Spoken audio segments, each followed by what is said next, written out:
Well, good afternoon, everyone, and after the sporadic sentences that you may have heard coming over the commentary for the last 20 minutes or so, we can now properly welcome you to Doune Hillclimb for an extremely special event. Most special because this is actually the 50th anniversary of the Lothian Car Club running events at this venue. The practice day of June 1968 meeting was half a century ago today. And as is happening now, everyone is getting themselves sorted out for the competition runs which are going to be happening tomorrow. Other reasons why this event is special: it is a round of the British Hillclimb Championship. In fact, it's going to be rounds 13 and 14 are happening tomorrow. Also of the British Hillclimb Leaders Championship, and of the Scottish Hillclimb Championship, and of the Lowland Speed Championship. Now, we will, over the course of the weekend, be giving you an idea of who is doing what in these various series, and hopefully being able to update you reasonably accurately with the positions as the event carries on. You will hear the words provisional and unofficial coming across the mics several times while we do that, so don't inscribe what we say about points in stone. Just wait until official announcements, but we're going to have a go at being pretty accurate about the standings after this event. Now, it is my joy and privilege to be able to introduce you to two other members of the commentary team. First, standing at Oak Tree is John Munro. John, good afternoon. Yeah, good afternoon, everyone. You made quite a lot of noise there, John. I'm not quite sure that was meant to happen. Yeah, it's not sounding too good. I wonder, how about if we get the PA mods to just sort out that feedback, and we'll come back to you in a few minutes. While that's happening, I hope we'll be able to hear more clearly Mr. John Brown in the bottom paddock. Can we hear you, John? Hello, David. Yes, I am here in the far end of the bottom paddock for this historic meeting. I was actually here at the first meeting 50 years ago as a young lad, and it's great to be back here to see the. I've been back before since that time. It's been great to be here now 50 years later to see the development in the cars and the hills since then. The course is broadly speaking the same as it was 50 years ago, although we can talk later on about the different positions that have been at the start line. But can you give us a rough idea of how the course has changed in detail? There are certainly more barriers now than there were 50 years ago. There are certainly more barriers and a lot fewer straw bales. Those of you who maybe go up towards at Garden Gate, there used to be a gate, well, there was a road down into the woods, and it was just protected by a straw bale. And I have in the past seen a couple of cars go down that road into the woods. So certainly at that point, there's now much more constraint, shall we say, much tighter. And also, as you go across the meadow, the barrier on the left-hand side was not there for many years. As a very recent addition, due to a couple of accidents a few years ago, we put in this barrier along the left-hand side of the meadow as you go up the hill. But basically, it's very much the same as it was 50 years ago. I'm trying to imagine the expression of a driver coming back onto the track having gone down the path at Garden Gate. I imagine it tended towards the sheepish. I don't think I actually drove back up. I think they were towed out and brought back down again. Oh, right, okay, so it's a convenient way of going down that road and then coming back up. Was that your day over if you went down there? No, necessarily, depending on what you hit on the way down. I can see how that would make a difference. Can we try again with John Munro at Oak Tree?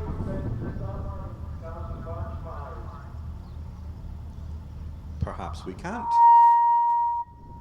Well, I'm hearing feedback, so obviously something's happening at Oak Tree. Well, John Brown, it's still you and me. You have, I believe, about your person the results of that first meeting 50 years ago. Can we have a little talk about that?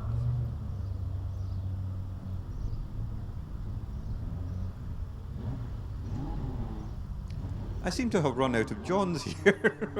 If any John gets their commentary sorted out again, could they let me know quite quickly? Sorry, David, I was interrupted there. Can you repeat that, please? No problem. Right, I was just saying that you have about your personal results from that first meeting. Can you talk us through that and tell us, most significantly, who won it? Yes, the first meeting was won by Sir Nicholas Wilkinson in a Brabham BT21. There's a picture of the car in the programme. It's called a BT26C in the programme, but in fact a BT21C, chassis number 6. And that car was fastest time of the day in a time of 48.84 seconds. Second there was Bill Dryden, who I've seen around today. Bill is here. He was second in another Brabham, and they were the only 2 cars in that class. Also in the bigger racing car class was David Hetworth in what at the time was his Brabham BT11. And those who have been here for the last hour will have seen the Hetworth Formula FF go up the hill, which was David Hetworth's second car after that. So, and there's a usual mix of minis and imps in the saloon cars, and even early Lotus 7s, a Jaguar 3.8 E-types. So a wide range, similar to what you get here today at these meetings. You've taken me back to childhood by mentioning Bill Dryden, because as a wee boy I remember looking in awe at the race meetings at Ingliston Circuit, where Bill Dryden raced the SMT, Magnums and Aviva at one point as well, I think, and latterly the Forenza, and I absolutely loved those cars. So if Bill Dryden is listening to me at the moment, thank you for making my childhood so special just by driving those cars. Well, you might also know that Graham Biddle is here as well, so those of you who remember the days of the saloon car racing at Ingliston, you've got a double whammy there.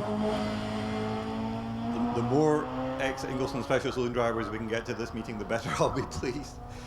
You were talking about Sir Nick Williamson getting a 48.84. That time, to be fair, has been beaten in recent years by road legal cars, but we are talking a gap of about, well, of exactly half a century in a car which would have been state-of-the-art at the time, but now would be considered quite crude, with an engine which would have been considered very powerful at the time, but now wouldn't be considered that. And this was also in the era before slick racing tires, so it wouldn't have anything like the grip. And yet he could still do a 48.84, and this was when the start line was 40 yards nearer the main road than it is now, and it strikes me that he must have been absolutely ragging that car to get that time. My memory's not that good, David, to remember. No, I wasn't looking. But yes, it's very wasn't true. looking for an action replay. he must have been, and he was a great driver, a HillClimb champion as well.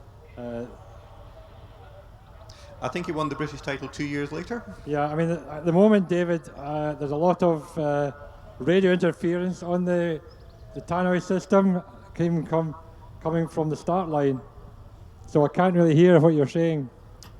Well, then you're somehow managing to answer my questions perfectly, so well done on the telepathy, so that's fine. Do we have John Monroe back? Just going to give it a test now. Is that coming through okay? Yes, we can hear you perfectly, and with no feedback. Well, that's super. Hello everyone. A bit later than we thought, but we're hopefully going to be okay now. You got one of your Johns back. We can't hear John in the paddock, I'm afraid, David. Well, that's all right. If he says anything interesting, I'll let you know, because we can hear him perfectly here. John Monroe, then, tell us about yourself. You are currently racing Mazda MX-5, I think you said. Yeah, we're hoping to be out this weekend, but unfortunately, I'm hoping to be out at Doune, I should say, in the OMS, but unfortunately we couldn't quite get ourselves ready, but delighted to, of course, be joining you guys in the commentary, and yeah, having a great season racing the MX-5 so far. You anticipated me by mentioning the OMS, so not to worry. There was, you just couldn't get that car fixed in time, is that right? Yeah, couldn't get the car sorted in time, unfortunately, to be entered for Doune, but sorry, I'm also hearing that we're not quite coming through on the PA system, so hopefully we'll get sorted in just a second. I think that might be just in the paddock. Well, meanwhile, while the technical bods are looking after that, we'll just have a very quick rundown of the 4 championships that we mentioned earlier. The situation here is complicated by the fact that in each case, you can drop some of your lowest scores during the season. And at the moment, there have not been enough rounds in any of the championships for that to come into play. So there are people in each championship who have not yet scored many points, but that's just because they haven't entered enough events. So they may well come up through the order. Bearing all that in mind, at the moment we have in the British Hillclimb Championship the leader and actually the current champion, Trevor Willis, in his OMS. And Trevor, almost unbelievably, is the only person to have won the British Hillclimb Championship in a car other than a Gould since 1997. There are so many different cars are capable of winning and have won individual events in that period. But somehow it's almost always been a Gould that has actually taken the title, and when it hasn't been a Gould, it's been Trevor in his OMS. He is partly leading because he has scored in every round so far. He's currently on 101 points, but 7 points behind him on 94 is Will Hall, who has not scored in every round, but has scored the highest number of wins so far. And in third equal place, we have Jason Morant from Jersey, who's on 83 points. The other person, in addition to Trevor Willis, who has scored points in every round, and he is equal with the man we can consider this weekend as a local hero, Wallace Mingus, also in 83 points, without having scored points in every round.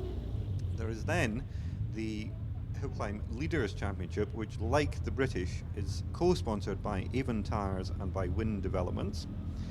And you score points in the leaders according to how well you do in your class and on each individual class run during the event.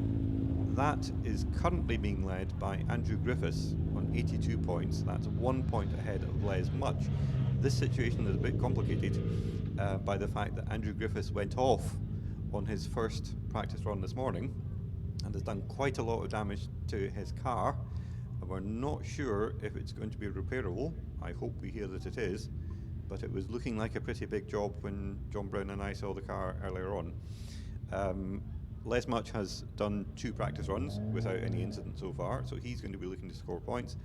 In third place in the leaders, we have Richard Brandt in his Renault Clio, but he is not here because he is one of several people who are registered for the leaders but are competing in a Midland Hillclimb Championship round at Prescott this weekend.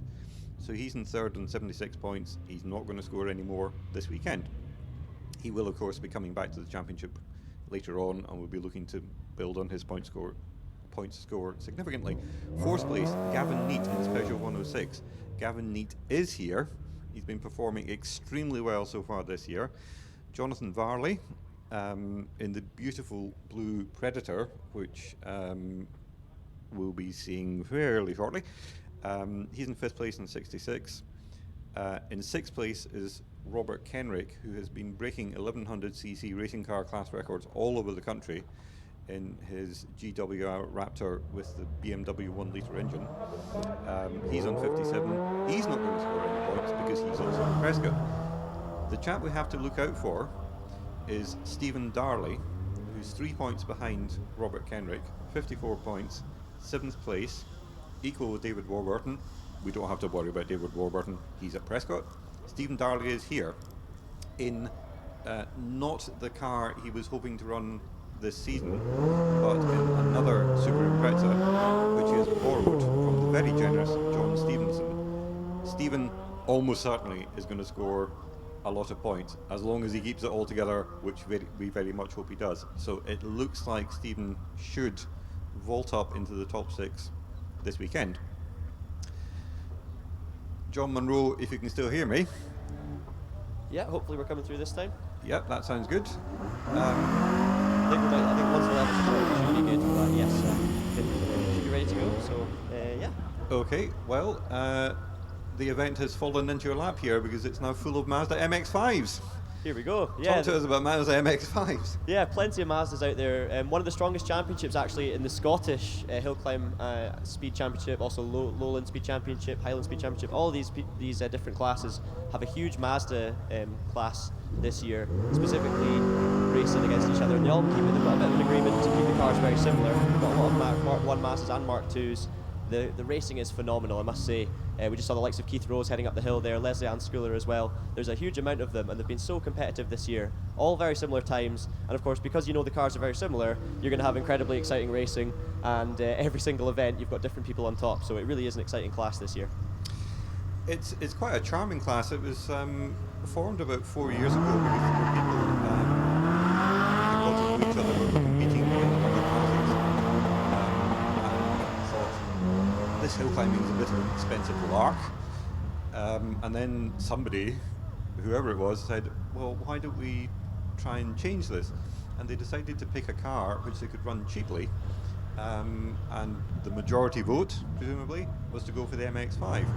And they all just decided to go out and have fun with that, but not in a separate class in the early days. They were just in just whatever other class the cars were eligible for.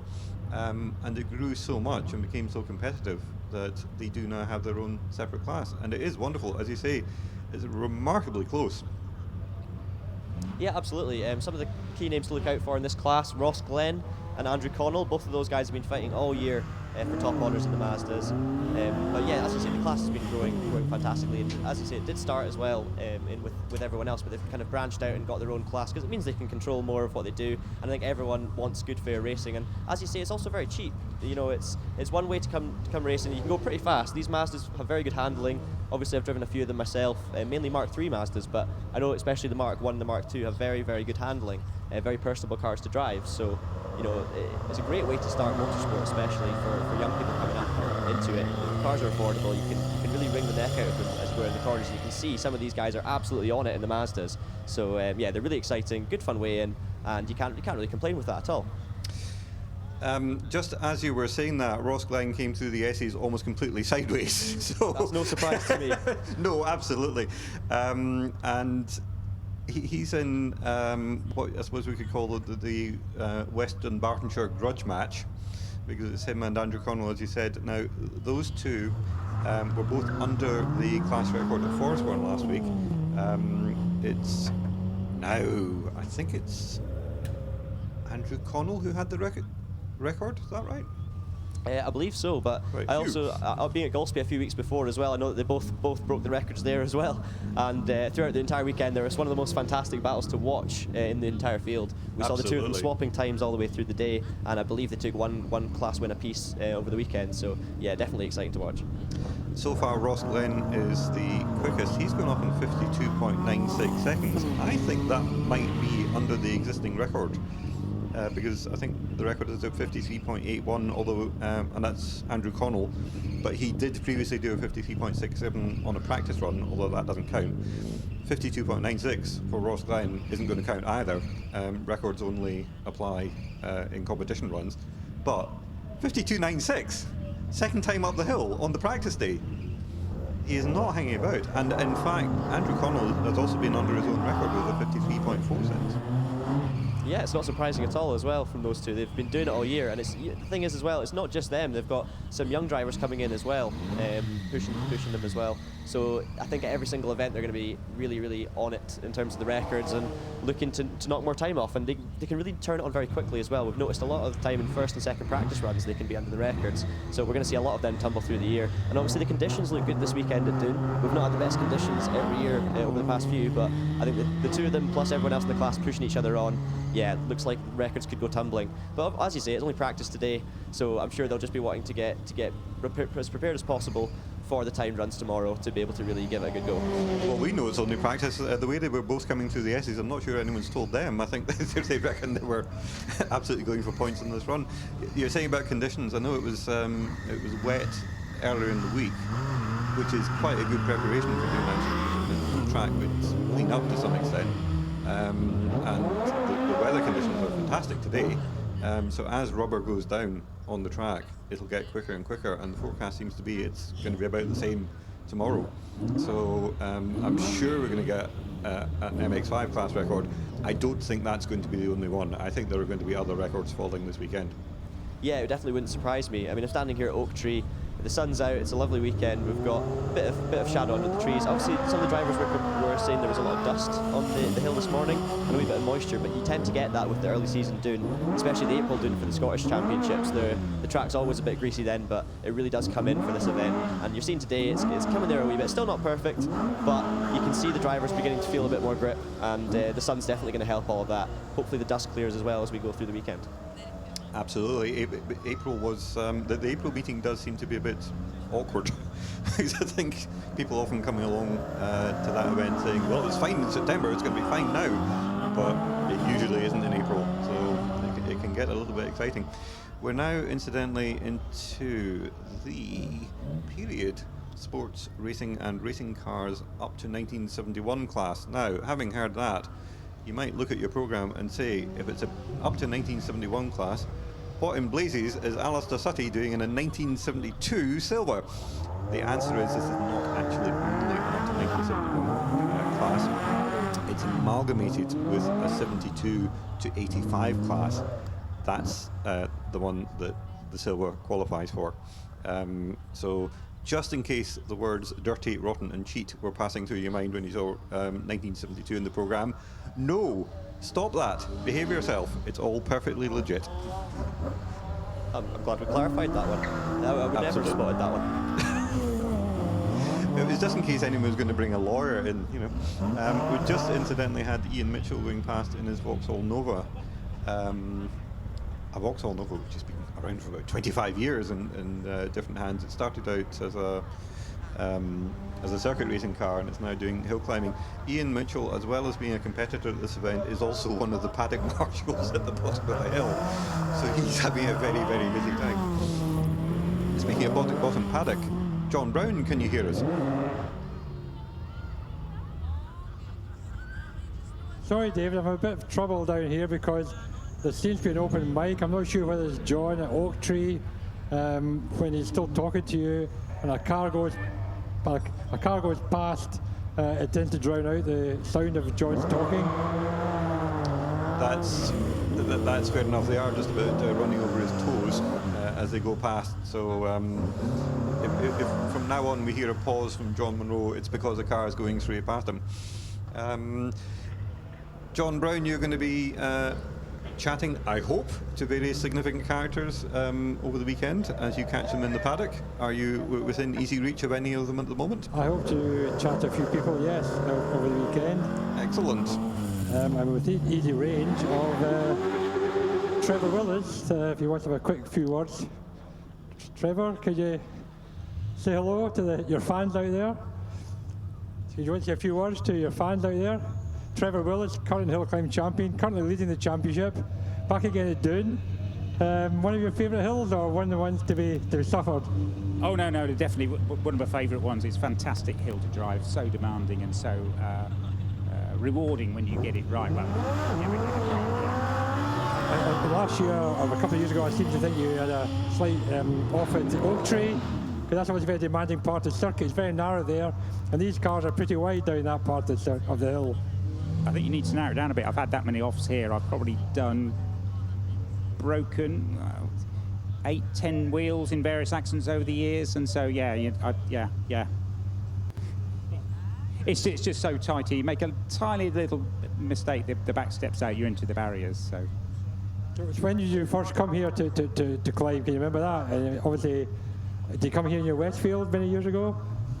No. First time was in the OMS, the 2000M chassis, about 2001 or 2000, probably 2001, and it's actually the chassis that Harry and Steve are driving this weekend. At the time, it had a Vauxhall 2-litre engine in it, but it's still the same chassis. So it will obviously know its way up as well, the hill very well. It's always a very long championship, the British Championship. You go to 17 events over the year, as far away as the Channel Islands, and obviously up here to Scotland. Do you think it's the right length, or do you think we could make it shorter, or what? Do you think we can do things to make it easier for people like yourself to travel the length of the country? Well, I suppose it's when you're starting out and you're young and really enthusiastic, you really enjoy the endurance aspect of the kind of the Hill Climb Championship, that many venues and that many, keeping you busy all the time. As you get a bit older, you could do with a few more weekends off. So you're best not to ask the more mature members of the paddock. You're best to ask the youngsters what they want, I think. Okay, there are quite a few youngsters coming through this year, the 1100cc class especially. So obviously we're hoping to see some of them in the championship in the future. But for the moment, thanks, Trevor, and good luck this weekend. So that was Trevor Willis having a quick chat to us, current leader and current champion of the British Hillclimb Championship. I take Trevor's point about distance, but I'm not quite sure I would equate age with maturity to quite the extent that he did, because there are certainly younger drivers and there are certainly older drivers. I know some people, I'm not going to mention any names, in their 60s and 70s for whom the word mature is possibly not quite appropriate. Trevor, incidentally, not that this especially matters at the moment, but after 2 practice runs, he is third quickest on the hill. Quickest so far has been Wallace Mingus, 37.86. We've now got quite a cluster of drivers because Alex Summers has so far done a 38.12. Trevor has done a 38.13. How close is that? Will Hall, Trevor's closest challenger in the championship at the moment, has done a 38.26. Now these are all the over 2 litre racing cars. We then go to a local star, I suppose you could call him, Graham White Jr., who builds the Raptor single-seaters and also the Predator, which is here today. He is on a 38.35, and he is one place, obviously one place in his class, and also a quarter of a second ahead of Les Much in the same Raptor, who has done a 38.6. This means that at the moment, Graham is at risk of taking points off one of his customers in the Leaders Hillclimb Championship. So we're going to have to see how that works out. Haven't yet mentioned, incidentally, the Guyson Scottish Hillclimb Championship. We'll be able to give more details about that later on, certainly tomorrow. But we can confirm that at the moment it is being led by Ross Napier, who has had an absolutely fabulous start to his season. He has been ripping hill records to shreds. He's the first person to have climbed Fintry in Aberdeenshire in under 25 seconds. That was in May. And last weekend he also got a new outright record at Forestburn. Unfortunately, he's not able to come to Doune this weekend, so he's not going to score any points. But he will actually, after this weekend, still be leading the Scottish Hillclimb Championship because he is that far ahead at the moment. John Munro, you've seen a lot of cars going past you at Oak Tree. Is there anyone you think is looking particularly on form?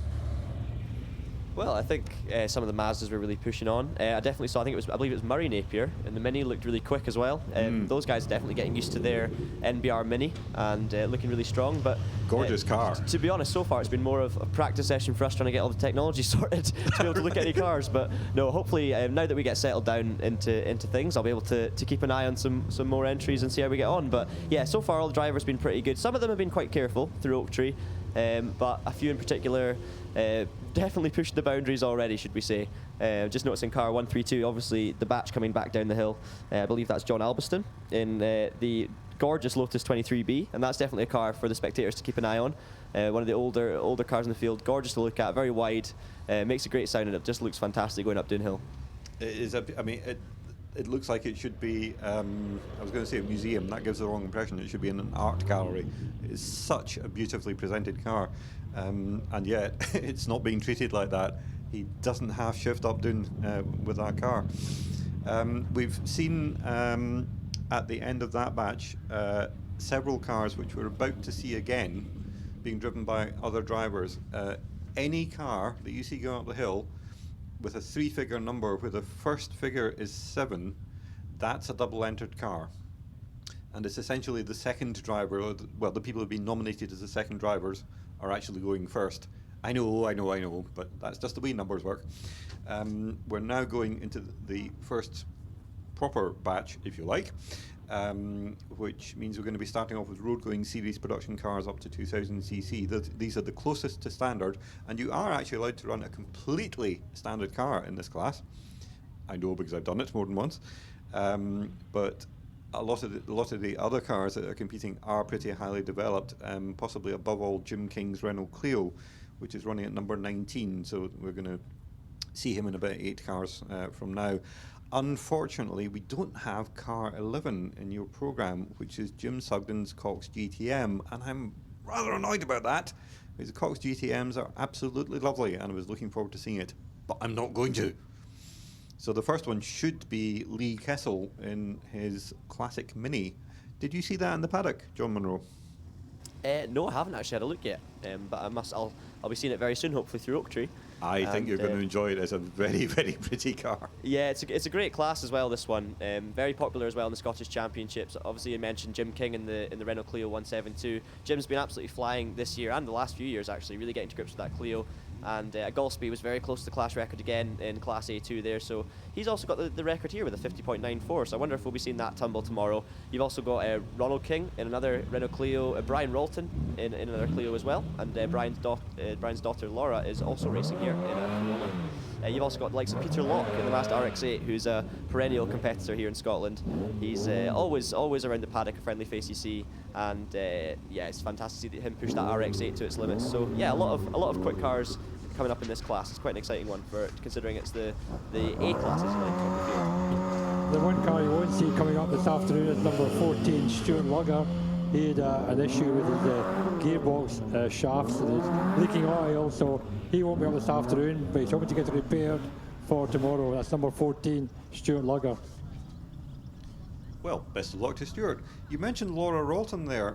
I think this is Laura's second event in the Corolla. She was here in April, and she got down just to sub 70. She got a 69.94, which first time out at a hill as intimidating as Doune, in a fairly standard car. Good, that's absolutely fine, no problem at all. Today she has obliterated that time.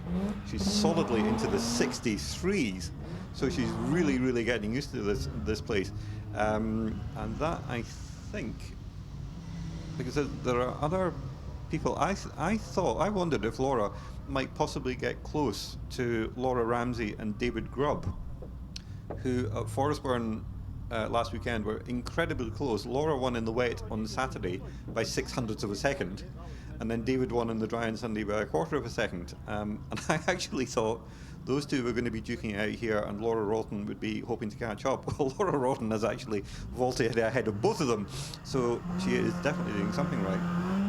Absolutely, yeah. She was flying at Fintry last time out as well, and knocking down those PBs at Golspie. So she's obviously learning the car, learning everything, and she's doing a great job improving. Any time under, getting near 60 seconds here is fantastic. Just seeing Peter Locke right now in the RX-8 going through Oak Tree. Peter always committed, fully on the edge of grip there, running the Max Sport tyres as he heads up the hill. But yeah, looking very through for Oak Tree. We'll see Laura Rolton later on in the National B Runners. But as you say, doing a terrific job, especially early on in your Doune career, as we say. Yes, absolutely. It's an extraordinary performance. Peter Locke is coming over the meadow now in the Mazda. Now this is probably the heaviest car in the class by some way, but because it's got a very compact rotary engine mounted quite far back, the weight distribution is probably the best in the class. And Peter, who has managed to put two wheels on a banking on the way in the middle of the S's and come out to the S's sideways, but I think he's crossing the line. Yes, he has somehow crossed the line. That definitely sounds like Peter. I know. I really thought we were going to be saying, we're going to have a short break now, but he has managed to get it up the hill. Only slightly slower than Brian Rolton was earlier on. I think with the weight distribution of that car, that is what makes the RX-8 absolutely outstanding in terms of braking points and turn-in speeds. I mean, I was at Kames Sprint Track last month, and Peter was absolutely unbelievable. I thought, he is not actually going to brake for this corner. He has forgotten it's there, and suddenly. slows down. Well, I'd say exactly the same thing. I actually drove that car a few years ago. Did you? It was RX-8. Yeah, it was the first time I'd driven a car with an H pattern gearbox, and I must say the brakes are absolutely phenomenal. The turn and the handling is spot on. It's just the power he's lacking, and someone not lacking that power at the moment is Jim King, who's just come past me here into Garden Gate, looking committed as always. But yeah, no, a fantastic car to drive, that RX-8. Jim King is actually the fastest so far to Garden Gate. He's got there in 19.11 seconds. I tell you, in that class, to get under 20 seconds is pretty good going, although 4 of them have actually done it. Now that was Ronald King has just finished. He's done a 55.25. So there's a cluster of people in the 55s. Ronald King, Brian Rolton and Peter Locke are all in the 55 bracket. Jim King really not hanging about through the S's. Again, you know, Jim, it's a practice run, but you know, he's going for it. What's he done? He's done a 53.16. So he is significantly ahead of the others, but he's a very good driver. That's a beautifully prepared car. I think we're okay with that being a 2-second lead at the moment. Where we can still praise Ronald King, Brian Rolton and Peter Locke because they're doing very well with what they've got. Yeah, we've just had the Audi Quattro pass us here, Neil Duncanson. So this is Class A2. The record for this class, Stephen Darnley held from September 2017 with a 47.34. This is the road going series production cars over 2 litre. So we've, also ahead of Neil, as you'll have seen just across the line, David, is other David Patterson in the Mercedes. David Patterson usually out in a Peugeot 106, but doing something a bit different, to say the least, today. I think it needs a new gearbox for the 106, but doesn't have it ready, so he's come out in the E-Class. I love the fact that somebody has come to Doune to compete in a Mercedes E-Class. That is just one of the most eccentric things I've ever heard of. And I'll tell you something else. You're going to be impressed with this, John. He's just done a 59.27. How has that car got up here in less than 60 seconds? He's broken the 60 already. That's very impressive. He has. I must Third say, run. I must say, I watched that car off the start line earlier, and I was quite surprised by how quick it was. So, yeah, David's a fantastic peddler. We've seen him in the 106 before, really pushing on. Speaking of pushing on, car 26 passes me, Ian McKenzie, coming up reasonably quick there through Oak Tree, not fully committed on the edge, but very quick nonetheless in this striking bright green Caterham 7 with the 2 litre engine. But this is one of my favourite looking cars in the grid, I must say. Obviously it's a Caterham, and there's a few of them that look quite similar, but the colour of that one is phenomenal. He also has matching overalls. That's what you need. That's what you need. Yes, you can see him coming from a long way off. Right, in A2 at the moment, Neil Duncanson in that beautiful and quite original Quattro, 55.52. Charlie Fraser in the Porsche box at 58.30. David Patterson in the E-Class, 59.27. I would actually give props to all of them for the times they're doing. That's really good going for practice. Just been passed by Alan Nicol in the Caterham Super 7. Alan's been competing for over 25 years, it must be now, with son Craig, and they've always had the same car. This is one of the first versions of this car ever built, and they keep it immaculately, and it's always quick, always makes an absolute racket. And it's Craig, Alan's son, who holds the record at the moment with a 43.59 in Class B. He does, but I think that record might be there for many years, because when it was set, the tyre regulations were not. Well, no, the tyre regulations are the same as they are now, but there's an even tyre called the ACB10, which at the time was legal for the class, and now it's been moved into a different MSA list, so now you can run it in that class, and nobody's yet come up with as good a tyre, so nobody's getting anywhere near 43s. Perhaps at some point that will change. Alan Nicol has done a 48.91. Which is cracking on a bit. You see Johnny McKenzie fairly shortly. Johnny McKenzie has just actually come off the line, done the first 64 feet in 2.4 seconds, which is the best time so far. Listen out for this Dax, it sounds phenomenal. With the Rover V6. Yeah, passes me now, as you can probably hear. It gets a bit sideways, a bit of opposite lock through Oak Tree. And Johnny's actually had an accident at Fintry last time out, so he's this first event back in the car. It doesn't seem like it's affected his confidence in any what, as you'll see as he comes through the final sector. George Emerson has just gone across the line. I tell you, there's a good battle here. John Hamilton, Scott Brownlee, Ian McKenzie, George Emerson, all in the 52s. This is going to be some weekend. Johnny McKenzie hurtling down to the S's. He's sawing at the wheel a wee bit. Not quite sure if that's nerves or the car not doing what he wants to. What time is he going to get? 49.11, so he's 2/10 behind Alan Nicol. This is going to be actually, this is going to be two great classes, because it's going to be Alan Nicol and Johnny Mackenzie. Who's going to be first? John Hamilton, Scott Brownlee, Ian Mackenzie, George Emerson. Who's going to be third? No one knows. No one knows. I think. No one knows. Speaking of Johnny Mackenzie, he used to be a rally driver that turned into the sprinting scene in a Force, which we're going to see later on, driven by George Coggo Jr. So he drove that car for a few years, the former Finley White car. Right, okay. Of course. And of course, former champion in the Scottish Hillclimb Championship. Oh my goodness! Just sorry to interrupt myself, but car 38 flies through Oak Tree. That's the fastest we've seen in terms of commitment so far. I'm not sure if that was John Ramsey or Paul Ramsey. I think that's Paul Ramsey in the Nova, yeah. Yeah, absolutely flying, but you'll see him very soon, I'm sure. But yeah, John Mackenzie having a go in the Force for a few years, and then he decided to have a bit of fun in the Dax, which of course is the former Les Much car. And as you can see, it's definitely a handful, but he loves driving it. Gavin Neat, who's trying to score as many points as possible for the British Leaders Championship, is doing a very good job, because at the moment he's quickest in the up to 1400cc modified production cars, 51.59. Eric Murray in the turbocharged Imp on a 53, Ian Mitchell on the Nova in 55, but he's probably forgotten his run completely because he's now being a paddock marshal again. Paul Ramsey, by the way, 52.91. That's not surprising. The speed he carried through Oak Tree must have gained him a lot of time compared to some of his competitors, because he really was flying. Like Aonghus Drummond through next, also very quick, but not quite as quick as we've seen. I've seen Jock Ramsey in the Opel Manta flying through car 41. Now, Jock, obviously one of Doune's most regular competitors, always out here and always pushing on in the Opel Manta. So yeah, it looks like he'll be competing as always for a good time. It's a famous car that I believe Jock Ramsey has quite a following in Australia. I'm not surprised, but the car itself is absolutely sensational. Oh, it's brilliant, yeah. No longer using an Opel Manta engine, actually. It's now the 2-litre Vauxhall 16 valve. A bit more modern, a bit more tunable. Coming through the S's now. And not hanging about. How many Ramseys have we got here today? Is it 4 Ramseys? Plenty of Ramseys. Not almost as many Johns. Absolutely.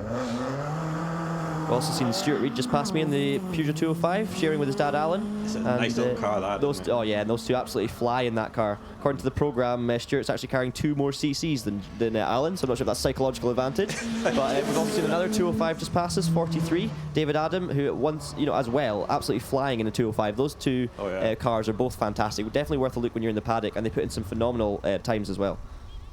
Stuart Reid, I was just about to say he was going very quickly through the essays, and he's now done a 49.13, which is about a second and a half slower than David Adam, but nonetheless, Wait until you see David come through. He's just coming through in a second, but those two push each other on as well. Alan obviously on the pace too. Oh, David, yes. I see what you mean. Yeah, I knew it would be coming. How early was David Adam on the throttle on the way out of the essays? That was quite something. At least I've got the opportunity down here to give you warning when certain cars are coming through. Yeah, so if you just say duck, I mean, I'll just, you hear a clatter as the mic hits the floor, and I just wait for the noise to go past, and then I'll pop my head above the parapet again. But we're talking about the Ramsey brothers. Paul is so far 900ths of a second faster than his brother. That's what you want, isn't it? You want to be It's what Paul wants. I don't know if it's what John wants. Well, that's fair enough, but then you've always got tomorrow to sort it. I think the thing about when you're sharing a car, you want to be really close to the person you're driving with, because it means that each event you're going to be pushing each other on, and of course you've got the fun of the competition, because you want it to be competitive. No one wants to be 5 or 10 seconds behind or ahead, really. I mean, some people I'm sure would like to be 10 seconds ahead, but I'm cool with that. I'm okay being 10 seconds ahead. That's I mean, if I was to share the car with Trevor Willis or Wallace, I think I'd take 10 seconds ahead, but. It's of course it's good fun. It's good fun to be. I'd be happy to be within 10 seconds of Trevor Willis or Wallace Mingus in the same car, to be honest. A quick interrupt there. Talking about brothers and close running together. Down south, there are 2 brothers, Andy and Adam Greenan, who race in the 1100cc racing car class. At Gurston Down, one of them was ahead of the other by 100th of a second. And the following week at Shelsey Walsh, it was all the way around, 100th of a second separating them, but a different brother in front. So that's how close you can really get with your brother. They're not even twins, I don't think. Oh, good grief. With regard to the Ramseys, they're not just close themselves. Paul Nutter and Carl Lawson, who unfortunately we haven't seen yet doing their third run, in the turbocharged Escort. I hope that's okay, because that's going to be a fun car to watch. But on the basis of the Ramsey's 2 runs and the Escort 3 runs and the Escort's 2 runs so far, first to fourth in that little group, 0.18 of a second. How close is that? That's just what you want, isn't it? It definitely is. John Brown, we've got cars coming back down the hill. Is there anyone else you'd like to chat with, or would you like to make some philosophical point? No, I'm just about to try and nip along. I'm out of your my hearing range. Try and nip along and talk to Bill Dryden for you, David. Please talk to Bill Dryden for me. So, John Munro, who do you reckon has been the quickest, or well, not the quickest, because it'll depend on the car, but who's the most dramatic? You got quite excited about Paul Ramsey. Do you think he's the one who's really pushing it at the moment?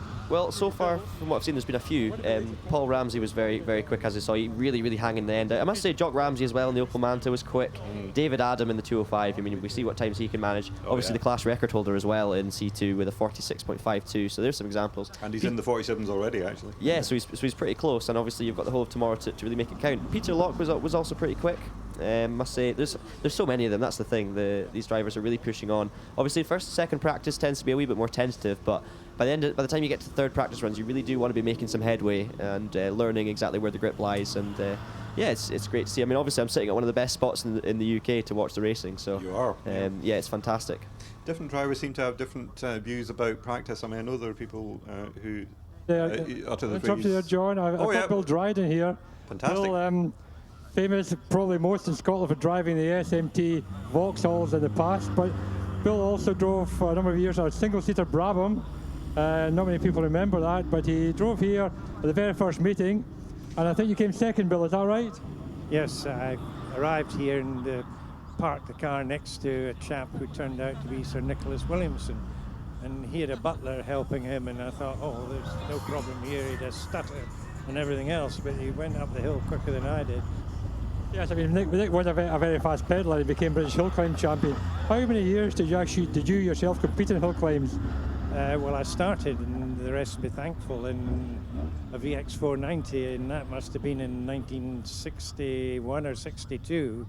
And I think the last one I did was here in the Firenze in about 75. The rest to be thankful, of course, is although I lived in Scotland at the time, I never actually went there, but totally different to here at Doune, of course. Yes, it was a bit more raw, shall I say, and but very exciting. But Doune was a marvellous hill climb, and not much room for any exploits. No, it's quite a tight hill, and obviously the wider Vauxhalls are probably quite close to the walls and the tunnel, I'm sure, at times. Yes, there was very little room. You had to be neat and tidy. But it was exciting. Would you like to drive up again now? I would love to, yes. Well, maybe somebody could give Bill Dryden a car, at least give him a drive up the hill. Bill Dryden, for you all, ex-hill climber here 50 years ago, and Scottish Saloon Car champion in the past, I think. Bye-bye. Thank you. I can't begin to tell you how much I want to see Bill Dryden driving up this hill. That would be absolutely epic. I was saying, John Munro, about practice earlier. Different drivers seem to have different views about the practice runs. You do hear people say, oh, it's only practice, it doesn't matter. I don't think that really works, because I think the practice runs are part of your development of the through the event. And if I remember a very experienced driver telling me a few years ago, I think it might have been Harry Simpson, but I may also be misquoting him, but I think it was him or a contemporary of his who said that he knew after his third practice run on Saturday at Doune if he was going to get his personal best on the Sunday, because if he hadn't reached a certain point, he wasn't going to be able to develop to his previous best time. Is that your own view? Absolutely, yeah. I mean, personally, I've not had too much experience on most of these places. I've been travelling to a lot of them for the first time in the past few years. And what I find is the first few practice runs for me was always just learn the circuit, build up to it quite slowly. I started off in my first year really, really building up slowly, and I'll start off practice about 30 seconds off the pace, and just really, find as much time as I could over the course of the next few runs. But once you've done it a few times, once you're comfortable with the circuit, it's kind of about building confidence as fast as you can without going too far. It's how I'd best describe my style. I think, to be honest, I go out in first practice, it's always just getting a flavour for conditions, because you never know how slippy it's going to be, and no one wants to put their car off in the first run. So for me, it usually tends to be work my way up to a bit slowly at first, but by the time you get to third practice run, you really do want to be pushing the boundaries a wee bit and knocking on the door of your competition runs. That's the ideal position to be in. And some people just go out there and go flat out from the start. But you'll just different drivers and different styles. I think we heard a Porsche 911 going past you just as you were talking there. We most certainly did. Jonathan Williamson, who's sharing with Laura Wardle, who's already been up, as has Mike Stewart in Alex Graham's Vauxhall Forenza, which is in a very tidy shell. It's about a 43-year-old shell, but it's only done about 60,000 miles. And it is now carrying the bits of the Vauxhall Forenza droop snoot, which Alex campaigned, as did Mike Stewart, who works on the car and is Alex's nephew, for several years. An absolutely gorgeous car, which unfortunately was rolled last year, I think, at Fintry Hillclimb by somebody whose name escapes me for the moment. And if he pays me £50 before tomorrow morning, I will still not remember his name.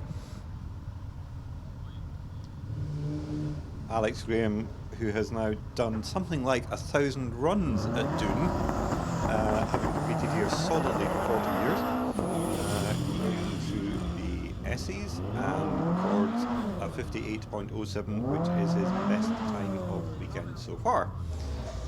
That's the sound of the Subaru. Yes, I bet he's pushing on a bit. Yeah, Stephen Darley in, as you were saying earlier, John Stevenson Subaru. Really, pushing on is definitely one way of describing it. Very quick. Obviously, you're hearing the whir there of the Subaru. It's a very distinctive sound, of course. And just obviously, you were talking before about Alex Graham. It was a really sad sight to see that car so badly damaged, but it's fantastic to see him back out there in the different one. Yeah. Looking similar livery as well. It's great to see. Just get right back on it again straight away. Absolutely, yeah. I remember Alex saying a couple of years ago, when he'd only done something at 960 runs at Doune, he said, "I'm still learning.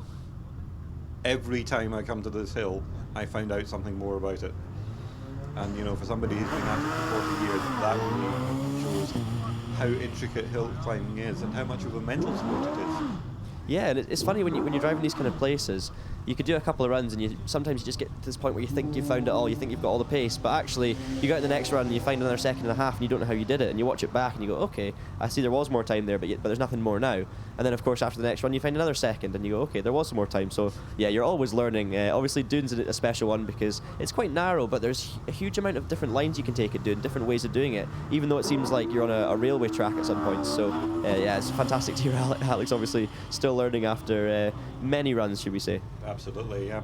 And it's I think you start becoming quick at Doune when it starts to feel wide. If you drive up the hill thinking that both sides of the car are scooping along the barriers all the way up, then it's because you're not processing what's happening quickly enough. And I also found going from the unnamed second right-hander, there's that short straight to where you are at Oak Tree. When I started out, it's almost as if there wasn't a straight at all. You came out of the right-hander and immediately into Oak Tree. But then when I got to the point where I thought it's like an airport runway between the two, that was, even though I was in a quicker car, my mind was going quicker, so I was processing it more easily. So I had a sense of a bit of a gap between the two corners. I think once you got to the point where every corner at Doune seems a long way from every other corner and the barriers seem far apart, that's when you're really going to start going quickly. Stephen Darley, incidentally, down to 47.03 in that Subaru, and I bet you he's going to go quicker than that tomorrow. Yeah, I wouldn't put it past him. Absolutely, getting used to the car, of course, and I'm sure he'll be having a lot of fun. Doing somewhere where you can't just instantly get the most out of it, shall we say, and really push the boundaries. You kind of got to build up to it, especially in a new car. We've just seen the likes of Andrew Grover coming past, Melvin Hartley as well in the Westfield Megabusa. Andrew Grover having a problem in the first practice session, came to a halt on the hill with a fuse problem, but hopefully that's sorted. He definitely looked quick enough where I'm sitting. We're now coming through Oak Tree is car number 56, as you can hear, which is Derek Kessel in the Maguire Mini, and he's definitely not hanging about either. Of all the minis here, I think that one's my favourite. It's a gorgeous, gorgeous little car. Andrew Grover, having got the fuses sorted out and probably switched it off and switched it on again, has now got the fastest run in the class so far at a 48.16, but John Lowe is not far behind in a 48.74. Also, for car 57, just passing me, seems like Richard Matosian's got his car sorted in the I'm not even sure what is that. Not sure what that is. No, that is actually a Silhouette Reliant kitten. Yes. It's not the car that's in the programme. I was going to say it does have an OMS, but no, that ain't no OMS. No, Richard's obviously driven a load of different types of cars, and he loves these silhouettes, and we've seen him out in that many times. I just name escaped me there, but yeah, it's good to see him back out because he also had a mechanical after second practice run. Did he? We got a pretty good time. I think it was oil. Oh well, I think he had a problem with oil pressure before going out. He might have actually taken his run after I finished speaking to him when we got called away. That might be it. Yeah, no, he's always flying up here doing as well. Well, he has absolutely tramped through the essays. That was an absolutely 51.49. He's down to. For goodness Brilliant. Sake. That's about a second and 3/4 faster than his best run. He's definitely not lacking any oil in himself, at least anyway. I like what you did there.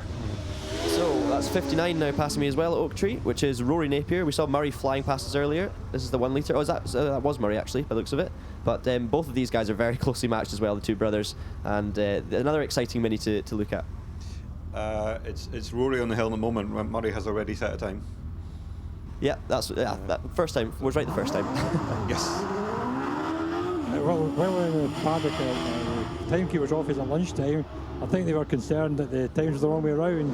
So maybe we need to check the Napiers out again, make sure we've got the right numbers against them.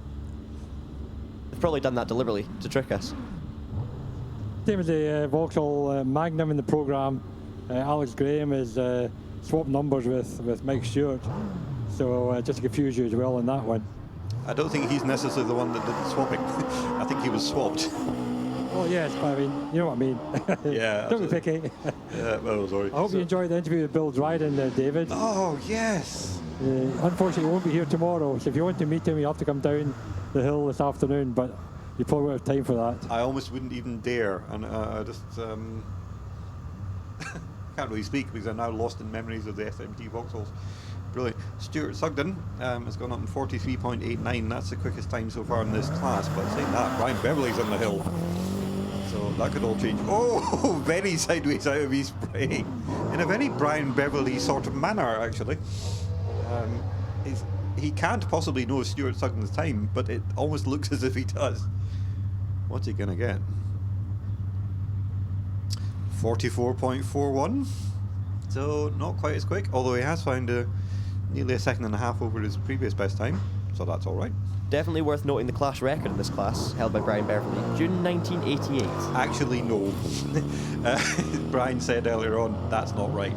He was only a wee boy in 1988. I was going to say, I've been wondering about that one for a while. It's actually a 1998 record. That'd make more sense. He was driving a Hillman Avenger in 1988. Is it down in the programme as the Vision? I'm not sure, but I must It's say... the Vision in the programme, yes. Right. The car's right, it's just the date. The date is wrong. He was Scottish champion in the Vision, wasn't he? I believe it might have been.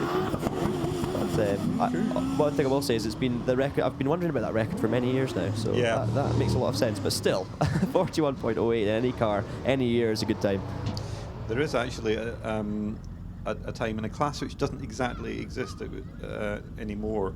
It's the predecessor to Road Going Series Production. It was called Road Saloons, up to 1400cc. And a friend of mine called John Wallace had a 1400cc Vauxhall Nova, and in 1994, so this is 24 years ago, with not such good tyres as you can get now, and no fiberglass parts in the car because you weren't allowed to run that in road saloons, he got a 50.81, which is an extraordinary time. I mean, even now, that's a really, really good time for Vauxhall Nova. And how on earth he managed it? Well, I know how he managed it. He developed the car very well, and he was a superb driver. He's possibly one of the most overrated drivers of that period. Did I say overrated? Overrated, you mean No. underrated? Right, whoa. Okay, can we edit that? Underrated. Flying past me right now it looks like Harry Pick. It will be Harry Pick, yeah. In the OMS 3, it's actually the 2000V he's out in at the moment, not the 3000. Yeah, that's the ex-Trevor Willis car. Yeah, of course, the chassis designed slightly differently to accommodate a different engine, but that car, I believe, now has the Gixxer back in it. So Harry's been flying over the past few seasons, getting experience. He and Steve Owen were originally intending to be bringing the 3000M. Just to show you how prolific Steve Owen is as a builder of racing cars, the car that they're running today is the 81st chassis. The car they were hoping to run today was the 181st chassis. Presumably production of those cars has gone over 200 by now? Yeah, well over. Probably a few more, yeah, 30. Quite something. Just to draw your attention to Sports Libra over 2000cc, Alan McDonald is leading that at the moment in the extraordinary Mini Evo. This is a car which looks almost like a Mini, but actually has Mitsubishi Evo running gear on it. Of course, and he's got a 45.32, just ahead of David Seaton in the wonderful Pilbeam BMW V8 on 45.63. The 5-litre V8 Pilbeam is also being driven by Charles Wardle, who won the 1988 British Hillclimb Championship in a 5-litre V8 Pilbeam. Just not that one. Also just had Graham White Jr. fly past us in the Raptor, sharing, of course, with Les Much. Well, is it going to be fun? And needless to say, he's not hanging about through the S's. Let's put it that way. What time's he going to do? He's done a 38.27, so that's 800s quicker than he was before. That's a really solid time from Graham as well. That's Really obviously he was quick this morning anyway, but that's really pushing the I'd say round about the middle of the runoff area. So Probably definitely would be looking good. Yeah, I think everybody in the runoff, in case anyone's wondering about the term runoff, that's where the top 12 fastest drivers registered for the British Hillclimb Championship run together and get to score points. 10 for a win, down to 1 point for finishing 10th, and thanks for coming if you're 11th or 12th. I think with the entry here today, I mean, there's about 33, 34 cars going for that. Nobody who's over 40 seconds is going to get into the runoff. I'd be very surprised if anybody did. And under 40 seconds could include a few 1100cc cars, because those things absolutely fly at Doune. In fact, they absolutely fly everywhere. That is a phenomenal class.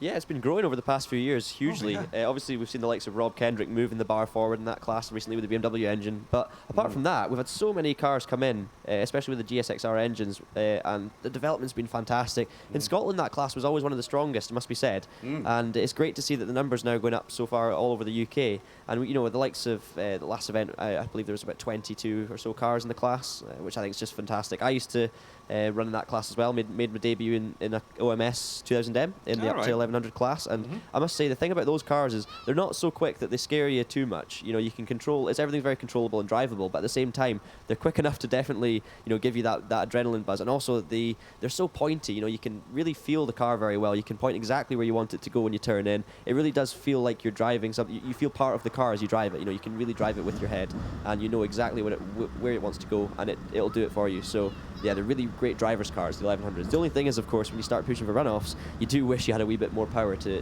get in amongst the big boys a bit more. Although Robert Kenrick got second in the top 12 run at Lothian Park 2 weeks ago. Well, absolutely. He's moving the bar forward for the 1100s. Obviously, Rob's got a different layout in that car with the BMW engine. Yeah. As we're being passed now by the Gould GR55, that's either Nicola or Dave Uren. I didn't quite see the number as we passed. That's Nicola. Looks like Nicola. She's flying at the moment.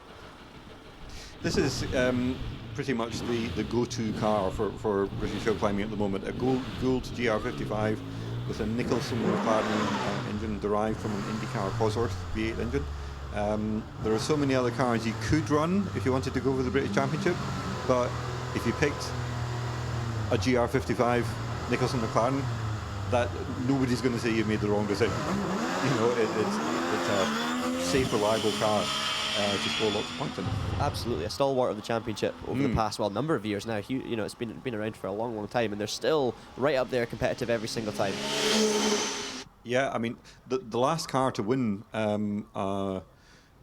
British Championship runoff was a Gould GR55. It was Jason Morant in his car, which is here today, although it doesn't actually have the Nicholson McLaren engine. It has a 4-litre Judd, which I don't think is what it says in the programme. I think it might say 3.5 litres there. I just need to check that.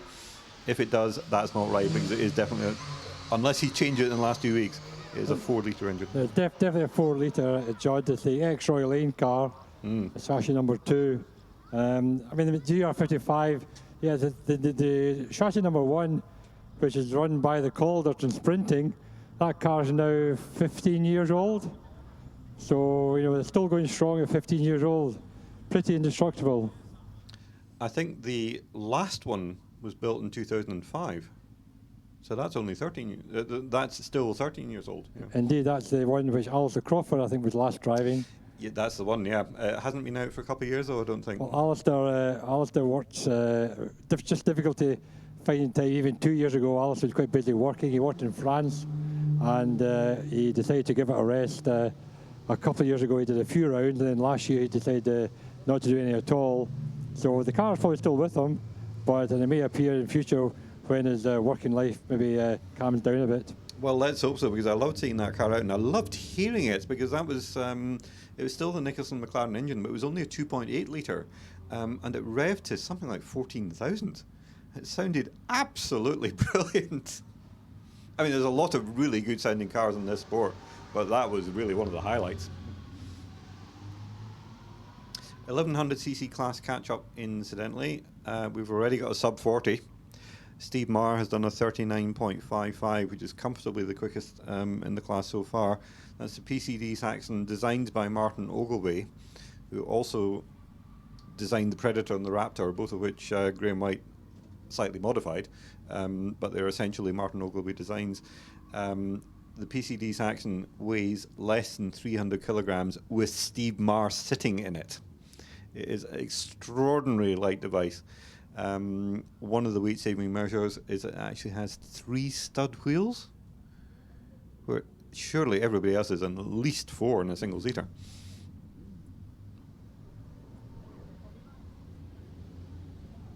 I'm going to assume that silence means agreement from the Johns. I didn't know that, David, before, so thanks for telling me. All right, that's okay. I had a couple of Gould GR55s driving down the hill past me, so I missed what you were saying. The unbearable lightness of the PCD Saxon. Oh yes, absolutely. Well, you can see it visually. The car's sensational to look, and it's obviously you can see the where the Raptor started from it as well, and the Predator, of course. And Steve's been running really well in that car. It's again a step up from some of the other machinery we've seen, and it's just so neatly packed away everything about that car. It's so beautifully engineered, and everything's wrapped up tightly in a nice package. So yeah, definitely go and have a look at the PCD Saxon. Really, really special car as well. And only I believe 2 of them in existence. One being driven by Steve Marr, and the other one I believe in a museum somewhere. I think it's in a museum in America, and it was built for what they call slalom, which is a sort of halfway between our sprints and auto tests, maybe nearer sprints and auto tests. And I don't think it ever ran with any wings, because you didn't need it for the lower speeds of the slaloms, but you definitely need wings for hill climbing. Yeah, and when you watch the onboard actually of Steve going up here in the Saxon, there's a few videos on YouTube, but when I watch Steve as well, from my experience in the 1600 OMS up here, you can just see how drivable the Saxon is. He points the car where it wants to go, and it turns straight away, right on the nose.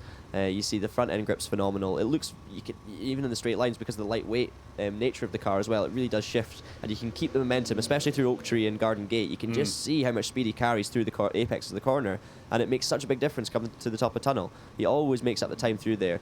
And Steve, of course, is a very, very neat driver. Steve's never one to make mistakes. I hope I don't curse him for the weekend now, but he's usually very, very consistent. And if he does, we're going to send him to you. Yeah, well, I'll take full responsibility. But Steve, you never really see Steve make a mistake. He's one of the most consistent drivers in Scotland. Very, very quick, and it's good to see him out there. He's also a very modest driver, actually, because I think his YouTube name is Steve Slowboy. He's been really unfair on himself, because he's a really good pilot. I think the videos speak for themselves in that respect. Definitely do. Yes. But Steve's also a fantastic engineer. He really does know his car. And I think with a car like the Saxon, you really do need to know your car, because everything's so tightly packaged. It's not as if you can just take out a part and change it very easily. Or, it's very much all within the machine. And I think you need to know the car very well and be very handy at sorting it as well. So Steve, obviously, a fairly experienced in that sense as well. And yeah, just a great person to have around the paddock. Absolutely. I'm going to check up with Steve later, but I think this is the car which still holds the class record at Gurston Down.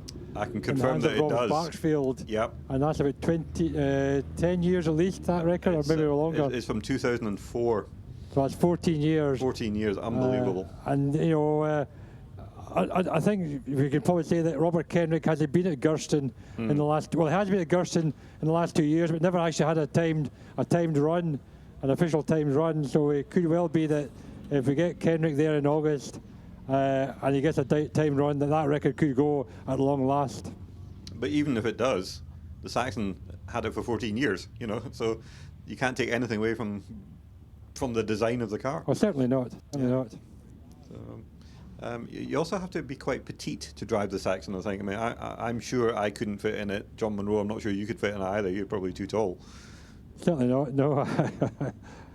I'll maybe go have a word with Steve and find out for you later on. But I definitely, if I could fit in, I'll definitely have a go.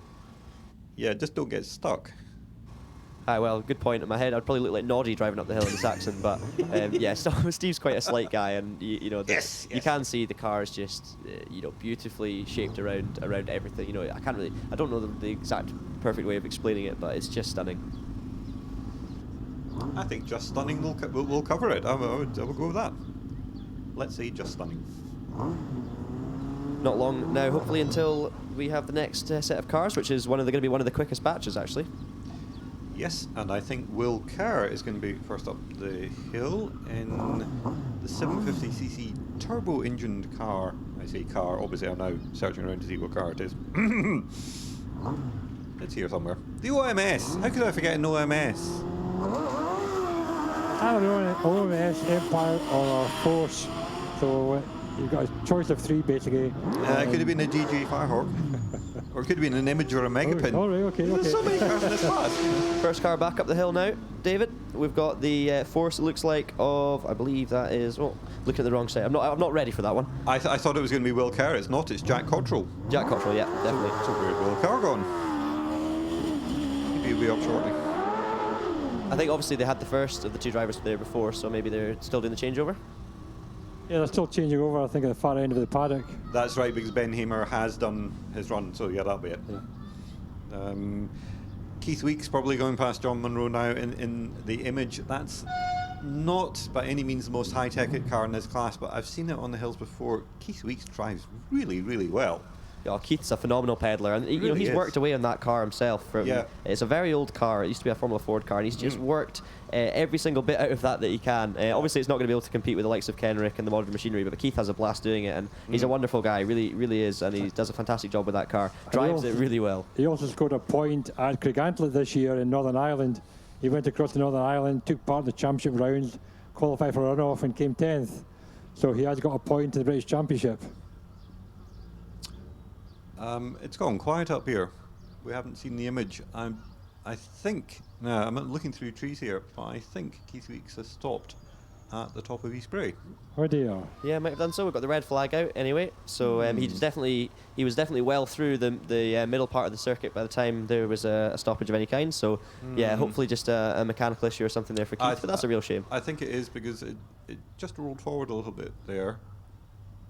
I think he's chatting with marshals. I'd love to be able to give you a better idea what's going on, and I could have done in April and September when there weren't so many leaves. Maybe he knew we'd be saying nice things about him, so he just turned off the engine to have a listen. I'll have to be careful about that. I shall be complimentary to him only when he's in one of the paddocks, but not when he's on the hill. Yeah, I think I spoke too soon with him there, just saying how he's always running very well in that car, but he is. You know, Keith flies up the hill. He goes to all the hills in Scotland. He's really competitive, and he's doing a few rounds of the British this year. So some of the British Championship followers will have seen him more often, and definitely worth going over and chatting to him about the car, because it's got a lot of interesting history. Yeah, actually, he did Gurston and Shelsey earlier on this year. So he did a little bit of a tour down south, a 3-week tour, and as I say, he did Craigantlett and did another hill in Ireland, where he was telling me he found the road a bit bumpy, and his car being lower sprung and set up than the Irish cars. His car was bottoming almost to go up the hill somewhere in Ireland. So he probably will go back there again. because all the Irish guys know what to do. Yeah, absolutely. It's a different sport over there. I'm going to have to revise what I said earlier. By the way, Keith Weeks is being pushed around at East Bray, and turns out, well, I didn't spot because I was looking in the wrong direction. The problem here is that Jack Cottrell didn't get to the finish line, but he certainly got through the S's, so not quite sure what's going on there because we don't have... Oh, he's now just gone past me. Right, okay. For some reason, Jack Cottrell did not complete that run, and then Keith Weeks got red flagged because obviously he can't overtake in a hill climb. So, don't know what happened there. How far did Jack get then? Presumably got about to East Bray, because or was it... too much foliage here, guys. It might have been Jack Cottrell that stopped, but I thought I saw the image at East Bray. Jack must have got reasonably far though from here, because I saw Keith go past me at Oak Tree quite a long time before the red flag. So I wonder if Jack made it through. Obviously, I'm not seeing as well as yourself up there, David, but. Well, you just about are, because we need to chop a few trees down. Jack certainly got to junction in 22.08 seconds, so I mean there was nothing wrong up to that point. Well, maybe did he go past you at all, David? No? Well, he did, but about 1 minute ago. Oh, okay, right. So he's so maybe Keith was red flag because of Jack. I think that's what it was, yeah. Either way, that's Keith gone past me a minute or two ago there. So going back Keith's down. going back down, so right. all sounding fine. So it wasn't a curse on Keith after all, so I'm safe from that one. But yeah, interesting. I'll let you know when Jack comes back past us as well. Hopefully no issues there. No, I don't think he's going to. I think he's just going to stay in the top paddock. Well, if it's a failed run, he'll just stay up there. He won't get a okay. rerun. Yeah, that makes sense. So maybe I'm wondering then if Jack maybe had a wee spin or. It might have been. Yeah, as I said, if the car's unfortunately can't see what was that bit. I think your curse actually is a little bit more complicated than you thought about it. Than I thought it was, because if you're complimentary to Keith Weeks, Jack Cottrell fails his run.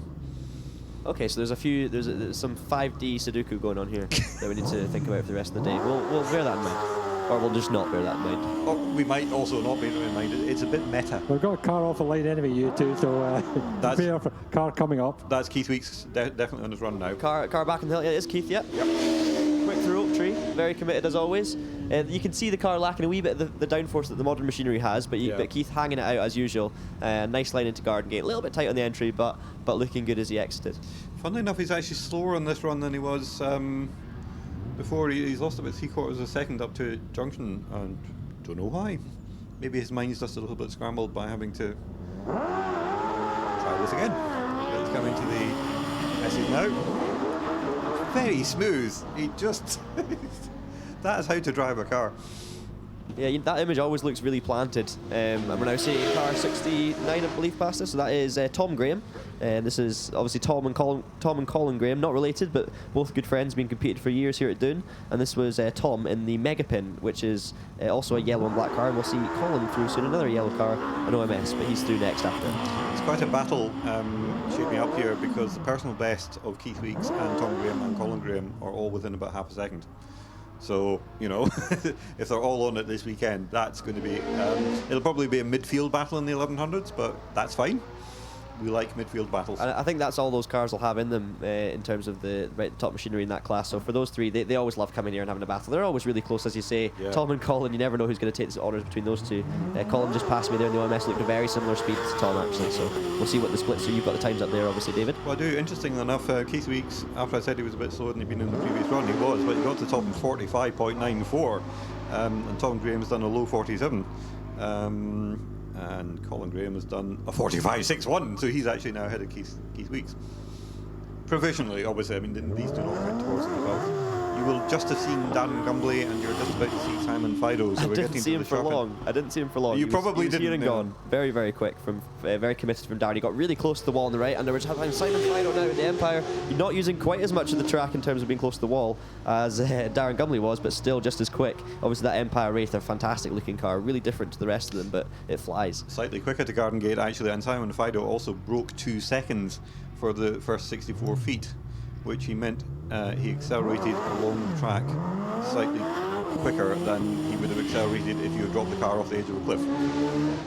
That doesn't surprise me. That Empire is a phenomenal beast. Absolutely. And quickest so far in this batch with a 41.23, which is the second fastest time we've had, but still not close yet to Steve Marr's 39.55. Steve Owen on the hill now in the 81st OMS. Yeah, obviously Steve building all these cars himself and does a huge amount of work. Was actually sorting our one this week, which is now ready to go. So yeah, he does a lot of work, and also obviously double driving with Harry Pick, as you say. Also doing his 25th consecutive, no more than that. I think about his 55th consecutive RAC championship round here. Round, but divide that by 2 for events, because there are 2 rounds per event. Yeah, so, yeah. But he's done, so that'll be 27, whatever, solid. And he's done the 43.74. That's Will Kerr just gone past me in the 750cc Kawasaki engine with a turbo. So it's a very different way of approaching the 1100 class. Obviously in the OMS CF09 he's sharing with Ben Hamer. But yeah, different take on an 1100. But it's really interesting to see. The car's always quick as well. That's good, because we were wondering where he was earlier, and fortunately everything's okay. Debbie Dunbar on the hill now, just going into Garden Gate. She has actually come off an outright victory at Shelsley Wash last weekend, not in that car, but in the DJ Firestorm, which her new fiance, Alex Summers, is competing in today. If you want an interesting statistic, Debbie won that event on Sunday. She agreed to marry Alex on Saturday, which means that she has a 100% record of winning events outright when engaged. She should do that more often. Well, I hope you mean continuing to be engaged to Alex rather than get engaged again every week. But if that holds, then I think you can place your bets on her for winning the 2018 British Hillclimb Championship, because she's going to win everything for the rest of the year. Alternatively, you can learn about probability and sample sizes. That's probably the better way to do it. That's probably better way, David. I think so. Statistically, you're probably in a shaky footing there. What was interesting, of course, was that as well as Debbie being fastest time of day at Shelsley, Lindsay Summers, Alex's mother, was second fastest. And we believe that's the first time that 2 women have actually been first and second in a hill climb. And the times are very impressive as well, because Alex has done 24s in that car at Shelsley. He's very familiar with the car. Debbie and Lindsay are much less familiar with it. Debbie got into the 26s, Lindsay got into the 27s. Really, that's actually to be expected, because those two have a lot of experience of single-seaters. If they jump into a new, well-sorted car, they're going to be on the pace. I could see Debbie possibly, after half a season, probably being sub 25 herself, because she is very quick, and she won an incredibly competitive 1100 class at Gersten last month. You must have been there, John. I was there. I was certainly there, David. Yes, there were 25 probably cars at that time, and after the first round, she wasn't top of the pile, but she moved up to the top with 30.05, very close to the 32nd barrier, and left all the men behind. And that's the second time she's won at Gersten in the last few years, so obviously one of our favourite hills there. It's also one of the most intimidating hills, because you plunge downhill from the start line, and then you get a little right-left, which would be dead easy if there wasn't a large earth banking to your right, but isn't dead easy because there is a large earth banking to your right. And if you're Wallace Mingies, you're approaching that little right-hander at over 140 miles an hour, within about 250 yards of the start. A bit less than that in 1100 DG Firehawk, but you're still tramping on down there. You're still probably over 100, yeah. Oh, easily, yeah. Had a few cars come through here, Oak Tree, one of which was Gary Dixon, who's out in the Force PT. Not on the programme, he's actually shown as Class J in the over 1100s, but he's not, he's up to 1100. Well spotted. He's also the second quickest 1100 on 41.22, 100th ahead of Simon Fido. That's very close, and he'll be looking to push Steve Maher as well. You've also had George Coggle Jr. through in the Force. Oh, that must be Les Much in the Raptor flying through here. You can just see the downforce that car produces is sensational. But yeah, Gary very quick, Les very quick as well. Steve Maher also looked very composed and quick in the Saxon as well, visibly quicker than some of the cars around him. George Coggle has done a 40.62. He's the brother of Nicola Mingus, of course. Both of them part of the extraordinary tradition of Caithness motorsport competitors. Caithness really, really punches above its weight in terms of motorsport. It's absolutely amazing what that place has produced. It does, as Jonathan Varley passes us as well in the half Predator, half Dallara back end, of course, in the 2 litre. But yeah, as you were saying, George Coggle Jr., fantastic driver. Yeah. New to that car, the former Johnny McKenzie car, and of course Finley White car. And another impressive thing for those who don't know George Coggle Jr., he does all the driving with one hand. Yes. So to be dragging that car up through Doune in those kind of times, phenomenal effort from him. He's a fantastic driver, always competing for FTDs in the events up with the Caithness Car Club. There was a very successful rally driver from Aberdeen called David Calanders who was born with a deformed hand. Didn't slow him down at all.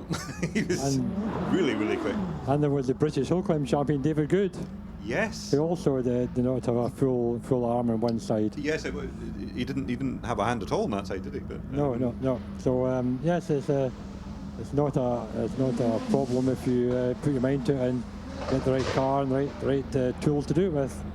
Definitely. Well, I mean, the outstanding example at the moment is Billy Munger, who had that horrific accident in a Formula 4 car at Donington last year, one of the British Touring Car Support Rounds, and became a double amputee.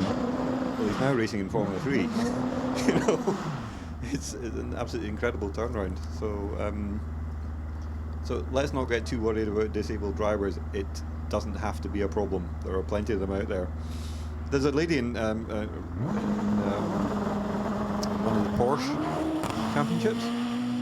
Natalie McGloin. That's the one. I know Natalie quite well, and Right. she has been pushing that Porsche for a while now, and doesn't. Yeah, she's a quadriplegic. Is it right? Okay. Or is that the? Well, no, it can't be. No, not Paraplegic. Yes, Yeah. apologies. Yes. Right. She's also the chairman, I think, of the FIA Disability Committee, I think, so she's pushing the case for disability drivers at the top level. Good for her. Right.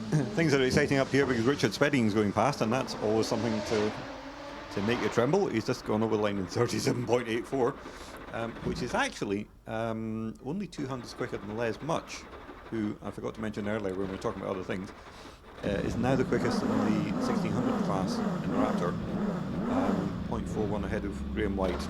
That's an impressive time from Les, actually. Very impressive. Really, really is. Well, Les is in a position at the moment to regain his lead in the British Leaders' Championship, which is based on class scores. So he's probably quite glad that he's ahead of Graham at this point, intending to be ahead of Graham. The husband and wife team of Olivia and Liam Cooper have only done one run. Do we know what's going there? Not seen them up here. I noticed that Liam hadn't gone out, so He's I'll done have a one. wander down and see if we can find out for you. That would be interesting because he's done one run and it was a 63.2, Yeah. and that is not a Liam Cooper time. Something went wrong. I don't see the car sitting out here either, so that's not so good. I'll wander down and I'm out of hearing range, so I'll come back into That's fine. range again shortly. Just let us know when you're back. Just wrapping things up. In other classes, in the naturally aspirated up to 2 litre racing car class, this class was split originally in the Midland Hillclimb Championship because forced induction cars were starting to dominate it, and people with naturally aspirated engines were just not being competitive. So that's now been split. Jonathan Varley in the Predator, sub 40 again, 39.96. It's not entirely impossible he's going to get that car into the top 12 runoff. In the supercharged class, Richard Spedding 37.84, Paul Haynes 39.34, so that's the second and a half behind.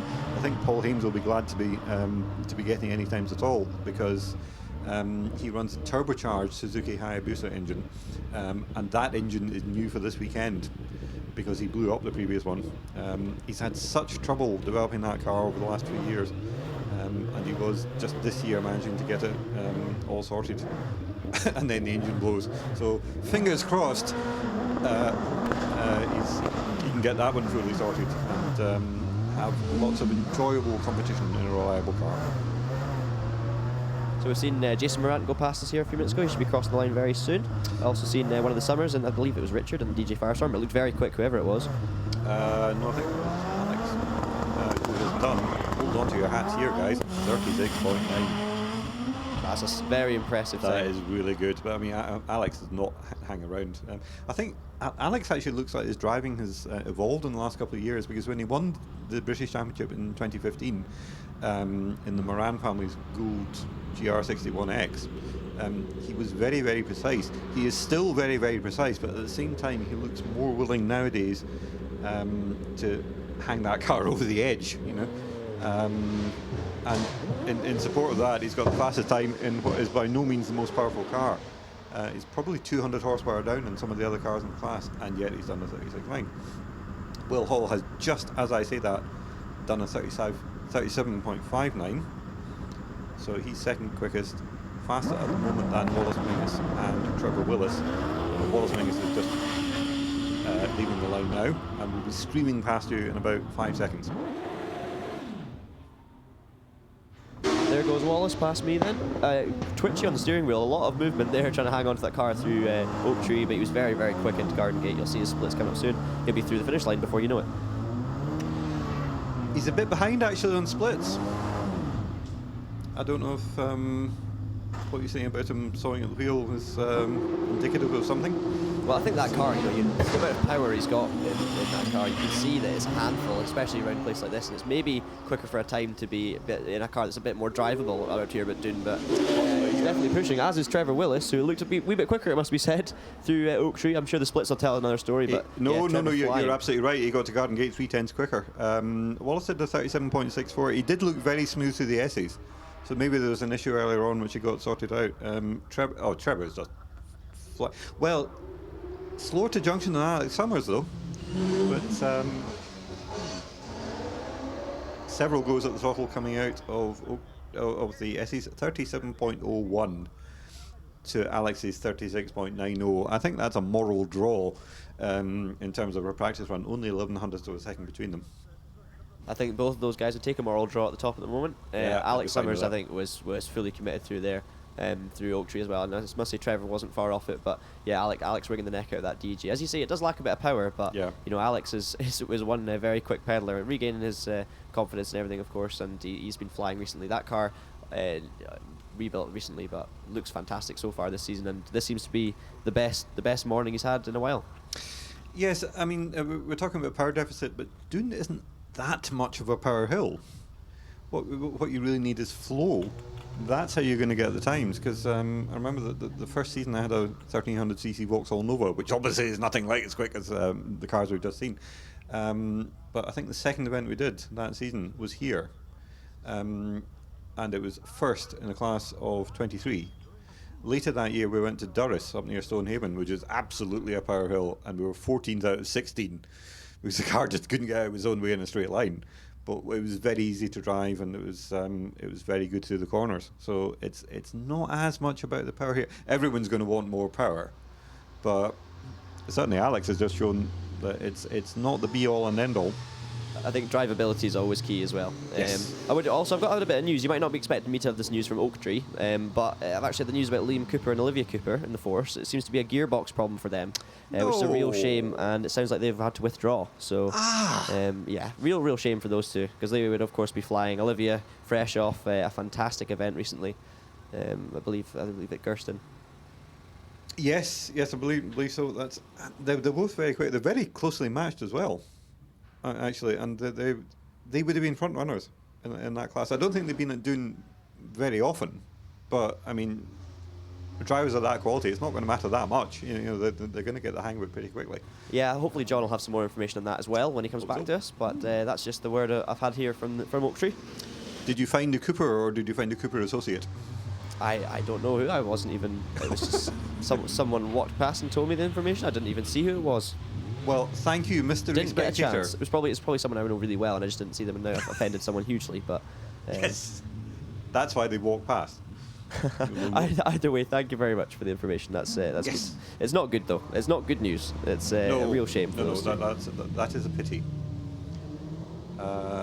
Right, we're now going to be going on to the next batch. Has these slightly strange classes. These are not really so much classes in themselves as ways of accommodating people who are registered for the Scottish and the Lowland, Scottish Hillclimb and the Lowland Speed Championships, but do not have licenses which allow them to run in the main event. So what we're now seeing is actually a different event that's happening on the same hill on the same weekend, and it allows them to score points against people who are running the classes we've seen before. So that is going to start off with the trio that we mentioned earlier. Starting with Laura Rolton on the Toyota Corolla, who's going ridiculously quickly, 6 seconds faster than she's ever been before. David Grubb in his Ford Fiesta. I think it's his first Doune. Does that sound right? Yeah, I believe it might be. And Laura Ramsey, who was the nemesis of David Grubb at Forestburn last week, as David Grubb was her nemesis. So that's going to be the first little battle there. Then we have a battle of the Renault Clios, because there's going to be 3 of them. Then we have the battle of the BMW era Mini Coopers, because there's 3 of them. And then we get different sorts of cars coming up after that, but we'll concentrate on those first 9 or so. David, I'm back in range again. The Liam Cooper, unfortunately, their gearbox is broken, so we won't be seeing them again on the hill this weekend, which is a shame because they've been going well in that car, and they've also come a very long way to get here. Yeah, John and I were talking about that earlier, but we hadn't actually mentioned the distance. So they're from Exeter, is that right? Way somewhere, yes. I'm not exactly sure where. Exeter, yeah. That's a long way. I mean, not as far as Cornwall yet. Yes, we didn't mention when Jeff Twemlow came up the hill. He's from Cannonstown. When he gets in his tow car and heads here, he drives 110 miles, and that's him at Exeter. And then he comes all the way up here, you know. The Kessels, incidentally, we have seen many Kessels, by which I mean 2. And they're from kind of the Devon-Cornwall border. That's right, Saltash, just to the Tamar River. So they're about 60 miles nearer to Doune than Jeff Twemlow is. But having said that, leaving Saltash and going, right, I'm going to Doune now. that's an adventure on its own. But they don't come up here every meeting. Jeff Twemlow is up here for every meeting. Every single one, yeah. He actually came up near to here to buy that car. Because that car was built, we'll talk about Subaru Impreza in case anyone hasn't picked up on this. That car was built by Kenneth Scott in Helensburgh. And Jeff came all the way up from Cannonstown to Helensburgh with a trailer and then drove all the way back with it. It's amazing the travelling people do to do their motorsport, but you just have to do it. If you're staying in one of these places, obviously another example of that is the likes of the Calders with Colin and Heather in the British and Louise in the Scottish, but they travel, if it's 300 miles for them to get down to the likes of Knockhill, and then you've got the obviously which for some people down south is a long trek up north. So it's amazing what people do. But if the motorsport's there and that's the only way of doing it, then you're gonna have to do it. And Jeff's a fine example of that. He absolutely is. Going back to last session, Jack Cottrell went off, just put a wheel over the edge of East Bray. Spin. It's just a little crack in the floor, but that's easily fixed. So we'll see him back out again. Good, excellent. And we did see Keith Weeks back out again, of course, because he was able to trundle back down the hill. So, which is absolutely fine. Talking about distance, actually, if we're going to do that, we must mention 2 other drivers who are here today. One is Gary Dixon. He's down from Orkney. The other is Jason Morant, who's trying to get a top position in the British Hillclimb Championship. He's up from Jersey. That's a commute. Yeah, that's one word for it. Yeah. You couldn't get further apart really unless you went to the Shetlands. But certainly, Jason has been in the last few years been doing more and more mainland hill climbing, and certainly last year and this year he's done the full season. He had an OMS 28 before the current Gould, and he's getting faster and faster. And he, as you said, David, earlier, he was the last winner at Lothian Park, which was his second runoff win in his life. So he's added to the top 3. There's now top 4, 5 in the HillClimb Championship. Really, you're looking at to win the rounds. It's maybe taken Jason a couple of seasons to get fully happy with that car, but he now looks fully happy with it. He's right up at the sharp end. I don't know if he's necessarily got enough doing experience to to win out of the runoffs tomorrow, but he does know how to win runoffs. As you say, he did a Lothian a couple of weeks ago, and he actually did it on his home hill, Val d'Ettar, in Jersey last year. So, you know, he's a winner, and he's going to win again, and it might be this weekend. But this is the thing about the British Championship. You don't know going to an event who's going to win it. It could be any one of at least 6 people. He was very impressive when he won the first time out at Val d'Ettar. Really, really fantastic run. And you can see at the moment through Oak Tree, for example, for me, Jason's not quite in tune with the circuit fully. That's not to say he wasn't flying. You know, he was of course flying, but wasn't quite on the edge of the limit that you see with like the likes of Alex Summers or Trevor Willis. So yeah, we'll see how he gets on. I'm not expecting him to win the runoff this weekend, but I mean he'll be right up there. And speaking of going up, it's actually Laura Walton on the hill at the moment in the Toyota Corolla, so you'll be seeing that very soon. I can see it with its pink numbers, which are very pretty. And she's coming down. Is she going to beat her incredible personal best of a 63? She's not hanging about. She does not look like somebody who's doing her second Doune. She looks like somebody who's doing her 10th Doune. You know? It's another 63. 63.52, which is not quite as quick as she was this morning, but still a pretty good time. David Grubb in the Fiesta. Is he or is he not going to be quicker than Laura Ramsey? 1400 Fiesta, this, isn't it? Yeah, looks fairly standard as well. And we've now got, speaking of Laura Ramsey, she's up on the Saxo at the moment. What these three are showing is that you can get spend a small amount of money on a very ordinary car and go out and have fantastic fun in hill climbing, because these cars look slow after the ones that we've seen, but you know, if there's a spectator going, no, that doesn't look good, I tell you, these people are trying just as hard as the top single seater guys. You know, standard cars. Yeah, try jumping in a passenger seat with one of them. It's not easy. Well, I'm not going to do that. That's definitely not happening. David Grubb has done a 65.54. Okay, we like that. Again, for first visit at Doune, good grief, that's Laura Ramsey. Looking very determined behind the wheel, actually. You could see her glare. What she did. She's done a 64.37, which is way under her personal best. She had previously done a 67, but I think Laura Walton has got her annoyed. That's great. It's great they're so competitive, though. The three of those are very closely matched. I'm going to be paying attention to that class. Right, Mike Buchan going past me. Gary Mather, who I think has recently passed you in his Renault Clio. We were talking about Jason Morant having come all the way from Jersey to come here. Gary Mather has come all the way from Doune. It's a long trip. Long trip. He's Alistair Sutty also lives in Doune, and he says that he lives 300 metres further away from the hill than Gary Mather does. But Al reckons that he's the only person who's ever walked from home to the event, because Gary Mather doesn't. Derek Rothney just passed me in the third of the Clios, and Derek was the one of the newcomers of the year last year in the Scottish Championships, and he's looking very quick so far. Probably the most committed so far we've seen of these second runners through Oak Tree. Well, he ain't driving like no newcomer at the moment, because he was actually the fastest of the three to Garden Gate, so he is on it. Gary Mather did a 56.67. And that's Derek Rothney. That's some bark off that Clio. Yeah, it's very, very familiar to the Scottish competitors. Oh, yeah. And we'll hear more of that later on. But speaking of bark, you'll hear very soon Darren Shepherd passed me in the Renault, in the Mini Cooper S, the first of the three of them. This car definitely not standard, as you can tell by the exhausts. Darren actually ended up on his roof at Doune a few years ago, so he'll be looking not to repeat that. Yes, that was at Oak Tree, wasn't it? It was, yeah. Well, he's managed to stay... Got around it okay this time. Well, he's managed to stay rubber side down even through the S's. I think he might have been slightly sideways on the way out. Derek Rothney 56.93. I think something went wrong there, because he was definitely the quickest Clio on the way to junction, and he's third quickest Clio to the finish line. Darren Shepherd 55.65. We've also seen Jim Howarth through in the blue Mini Cooper.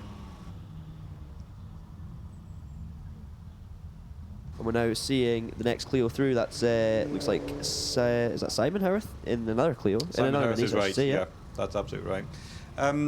John Munro, do you mind holding the fort for a minute? I just have to talk to somebody on the radio. Absolutely. Okay, So, I'll be back shortly. unfortunately, I won't have any times for you guys at the moment, but we have seen the 3 Mini Coopers come through Oak Tree where I'm standing now. But yeah, as we say, this is the class for the National B runners. So this is for road-going cars complying with S11. So you see a few different cars in the same class here competing against each other that normally wouldn't be in the same class.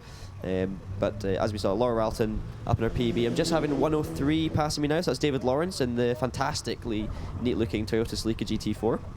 But yeah, we've seen Laura, David and Laura Ramsey all very close together. We've also had the 3 Cleos, Mike Buchan, Gary Mather and Derek Rothney come through. So and it sounds like also there was a wee bit of a problem at the top of the hill for Derek in the last of the Cleos because he dropped a bit of time. But yeah, it's been a fantastic day so far at Doune. Hopefully the weather's going to stay like this for the rest of the weekend. I should just repeat from what we said earlier, it's only practice runs today, so we're not going to be really getting into the crux of the competition until tomorrow morning, but it's definitely going to be exciting to watch then. I've had Stephen Anderson now passing me in the 106 rally in the 1360. We'll get caught up in those times in a wee minute though. Times, you say? What times are you looking for because I'm back? Oh, well, what time has David Lawrence managed in the Celica? Because he's always quick in that car. 4-wheel drive, looks great going up the hill. 53 exactly. It was slightly slower than this 52.7 on the previous run. That's good going then. And Stephen Anderson looking quick as well. But yeah, we've had a wee bit of a gap now before the next car. But yeah, I was just saying, obviously we had 3 practice runs today. People just preparing for tomorrow. So it's a bit like a trial run, really. Just everyone getting warmed up, and the real action is going to be so exciting tomorrow.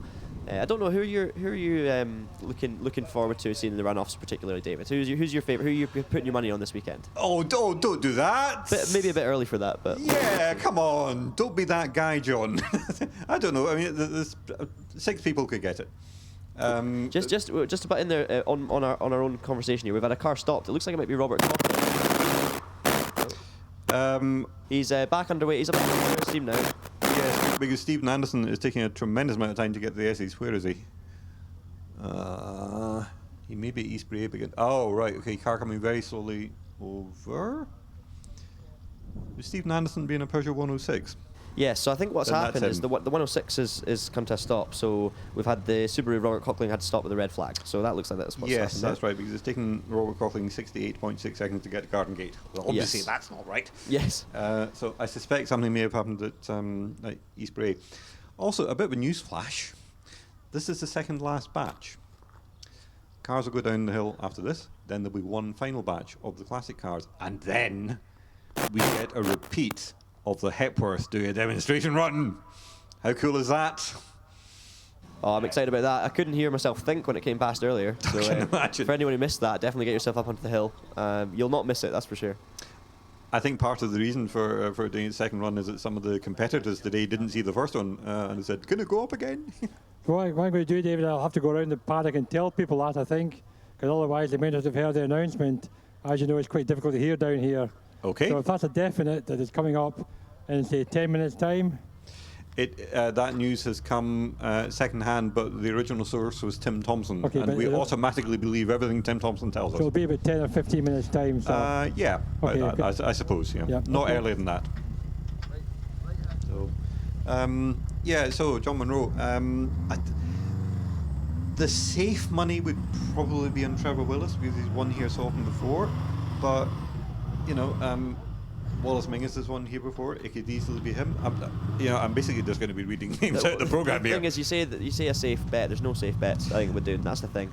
Anyone. The least unsafe bet, possibly. Yeah. I mean, even when I was competing here last year for the first time, the likes of Sean Gould was right up there throughout the first round. He was running low 36s. Oh yeah. And on the Saturday, so even he's not here this weekend, but anyone could really turn up. We saw Les Much flying as well. I'm not sure it'd be quite on the pace of the likes of Wallace or Trevor. I'm not sure. Wallace's car, I'm not sure is perfectly suited to Doune. We talked about it earlier. It's obviously very quick, but the drivability is so important at Doune. I think Wallace has got so much power, and obviously big wide tyres, a big car. It's quite difficult to carry the speed as much as some of the smaller, lighter cars. And I think obviously Wallace is going to be right up there, but I'm not sure I'd put my money on him to win the runoff. But I mean, he could obviously surprise us. He did it last time. It's heading toward. I mean, these guys are very private about their power outputs, but I mean, he has said in the past that engine, which he ran in a DJ Firestorm a few years ago, was probably on the high side of 680 horsepower. He also said, though, that it felt like a bike engine rather than a car engine. Okay. Which kind of backs up exactly what you're saying. The Nicholson McLaren V8, I've never driven one, but people who have, including Wallace, actually say it's a tremendously friendly chassis and friendly engine. Now, to people who are watching these cars absolutely hurtling past them, friendly might not be the words you would immediately use as an outsider, but apparently from in the cockpit, they are quite reassuring. Okay. That would probably be for a hill which is as unreassuring as Doune is. That would be quite a nice thing to have. Few more cars back on the hill now as well, David. Yeah, Robert Cockling is just passing me. You're about to get Stuart Imrie. Yeah, just had him. He's flying in the M&R Vortex, in the 1 litre M&R. We also had a few M&Rs over the last few years coming up Doune, and very exciting cars, very shouty. Obviously, derivatives of the Caterhams and the Westfields and stuff like this, but they look like fantastic cars to drive, and Stuart's a quick peddler. Shouty, I like that. They are quite shouty. They are shouty, yes, aren't they? A lot of shoutiness going on. They look shouty as well. Yes. Oh, he's shouting at me now. Just getting a Caterham Supersport coming through as well. Believe that is Graham Sinclair in the 1600. Coming up to you quite soon. Looked reasonably quick through Oak Tree. Yes. Supersport, that car, yeah? Yes, it is, yeah. Stuart Imrie, has just done a 50.81, which is, well, actually he had previously done a 50.86, so you'd expect a 50.81, but second quickest, and not tremendously far away from Graham Bremner in the Lotus 211.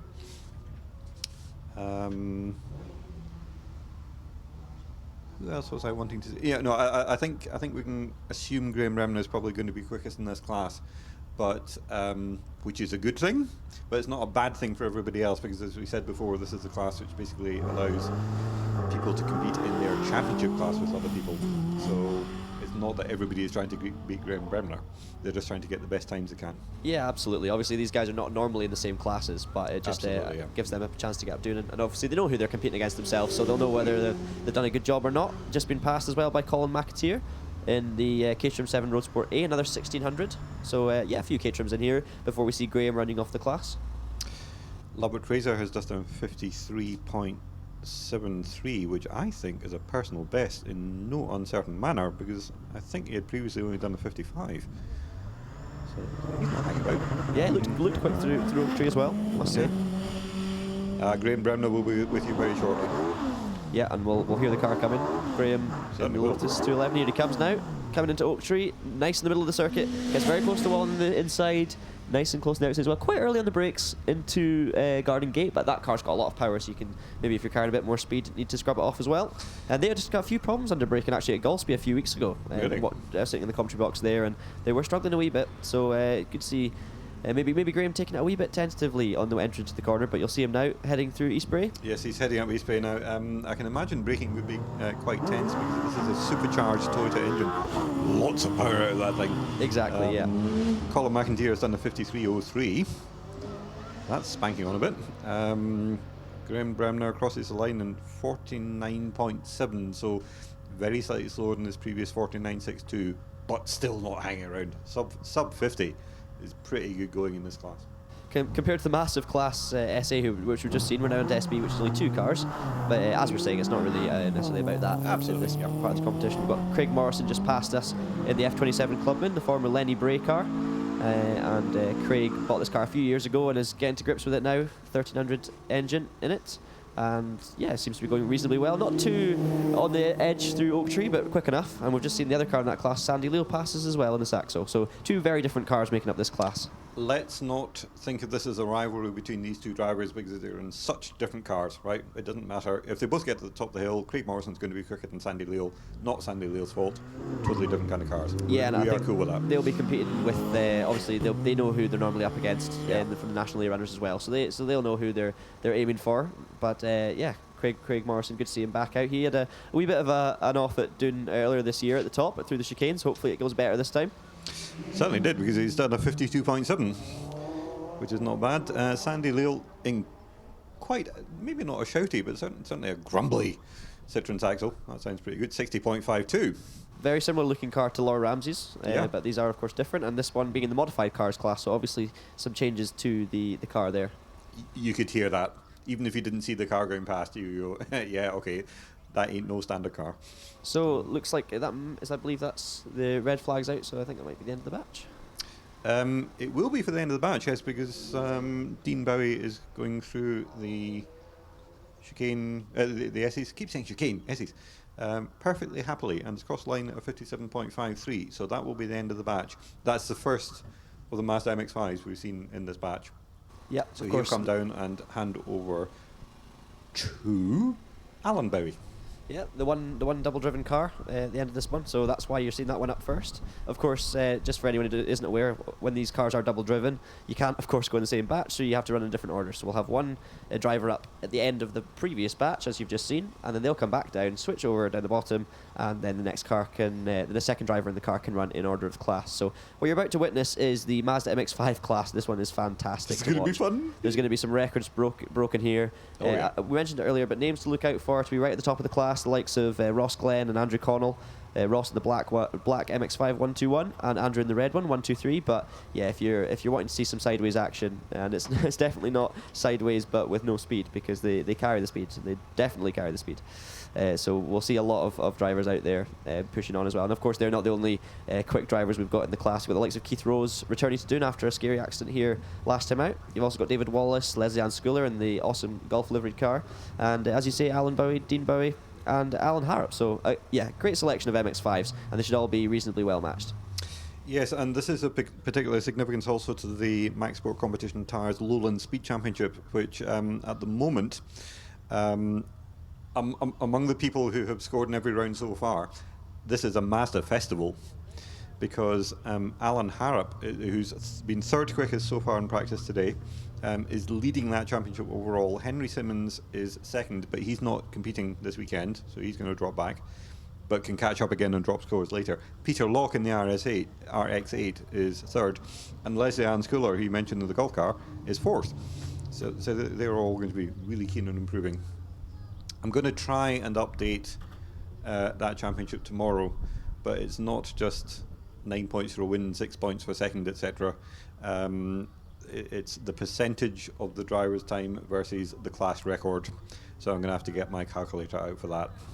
Yes, always fun, but of course a great Such way fun. of calculating it, unless it rains, in which case it's very frustrating as a driver, but I'm same for everyone. So that's one thing as well about hill climbs and sprints that differs from likes of circuit racing. Of course, if you get caught out by some rain, which I'm hoping is not going to be a problem this weekend, but yeah, you can get caught out sometimes when other people in your class have it dry, so conditions can obviously play a part. But yeah, it's a fantastic championship, well supported, and yeah, huge thanks to Max Sport, of course, for sponsoring that one, the Lowland Speed Absolutely. Championship, Yeah. and it's been a fantastic success. That's what used to be the West of Scotland Speed Championship back in the day. Yeah, and there's of course a Highland Speed Championship as well. There is. So yeah, plenty of different trophies to get your hands into here. Just seeing the cars come back down past me now. Obviously, it's nice to see all the drivers always waving at the marshals to show their appreciation as well on the way down. It's something you can see quite well here from Oak Tree, and it's, as a driver, it's always a nice thing, because we have to say huge thanks to all the people involved in the organisation of the events, the marshals who stand out no matter what the weather is, and make sure this event runs safely. They do a great job as well, all the rescue teams and stuff here at Doune as well, and it's nice to see the drivers always wanting to show their appreciation on the way down the hill, because it really does mean a lot to them as well. And in fact, for anyone who's spectating and can hear us live, or even somebody who's sitting at home listening to us on the live streaming, which we haven't mentioned yet, it's taken 50 years to get live online streaming of the commentary at Doune, but we've managed it. Potential audience possibly 4 billion people, but if we only get 100 million at the first attempt, that's fine. We're not greedy. We can play the long game. But for all these people, if you're looking at the marshals and going, that looks fun, or I look really good in orange, I want to have a go at that, well, you can. Talk to your local car club, talk to Lothian Car Club here, if you're one of the live people rather than the digital people, and just talk about getting involved. And in case you think you're not going to fit in, yes, you're going to fit in, because as John has just said, marshalling is fundamental to the sport. No marshals, no sport. Absolutely. Everyone's welcome to join in. We've got the marshals down here at Oak Tree. Looks like also a member of the Sweet Lamb stage team for the Wales GB Rally 2017 when Elfyn Evans took the win. Oh, right, okay. So you obviously got all walks of motorsport here as well supporting. Definitely. And it's fantastic to see. Really important as well to the championship. And I'm really looking forward actually to going back to what you were saying before about the live stream. It's great after obviously celebrating our 50th year anniversary here at Doune. It's great to finally be going live with it. And hopefully we'll, bad connections aside, hopefully the runoffs tomorrow will be a success as well for the stream. And it's a great way to move the championship forward and get some more people involved watching at home as well. So really looking forward to that one, David. And on this subject, we have to give a big vote of thanks to, well, actually there are two people on the technical side we have to give a vote of thanks to. One is Sandy Crawford, who has made it possible to have a record number of commentators at Doune. We have 3 today, but we're going to have 4 tomorrow. And also to Rich Danby, who has made the live streaming possible.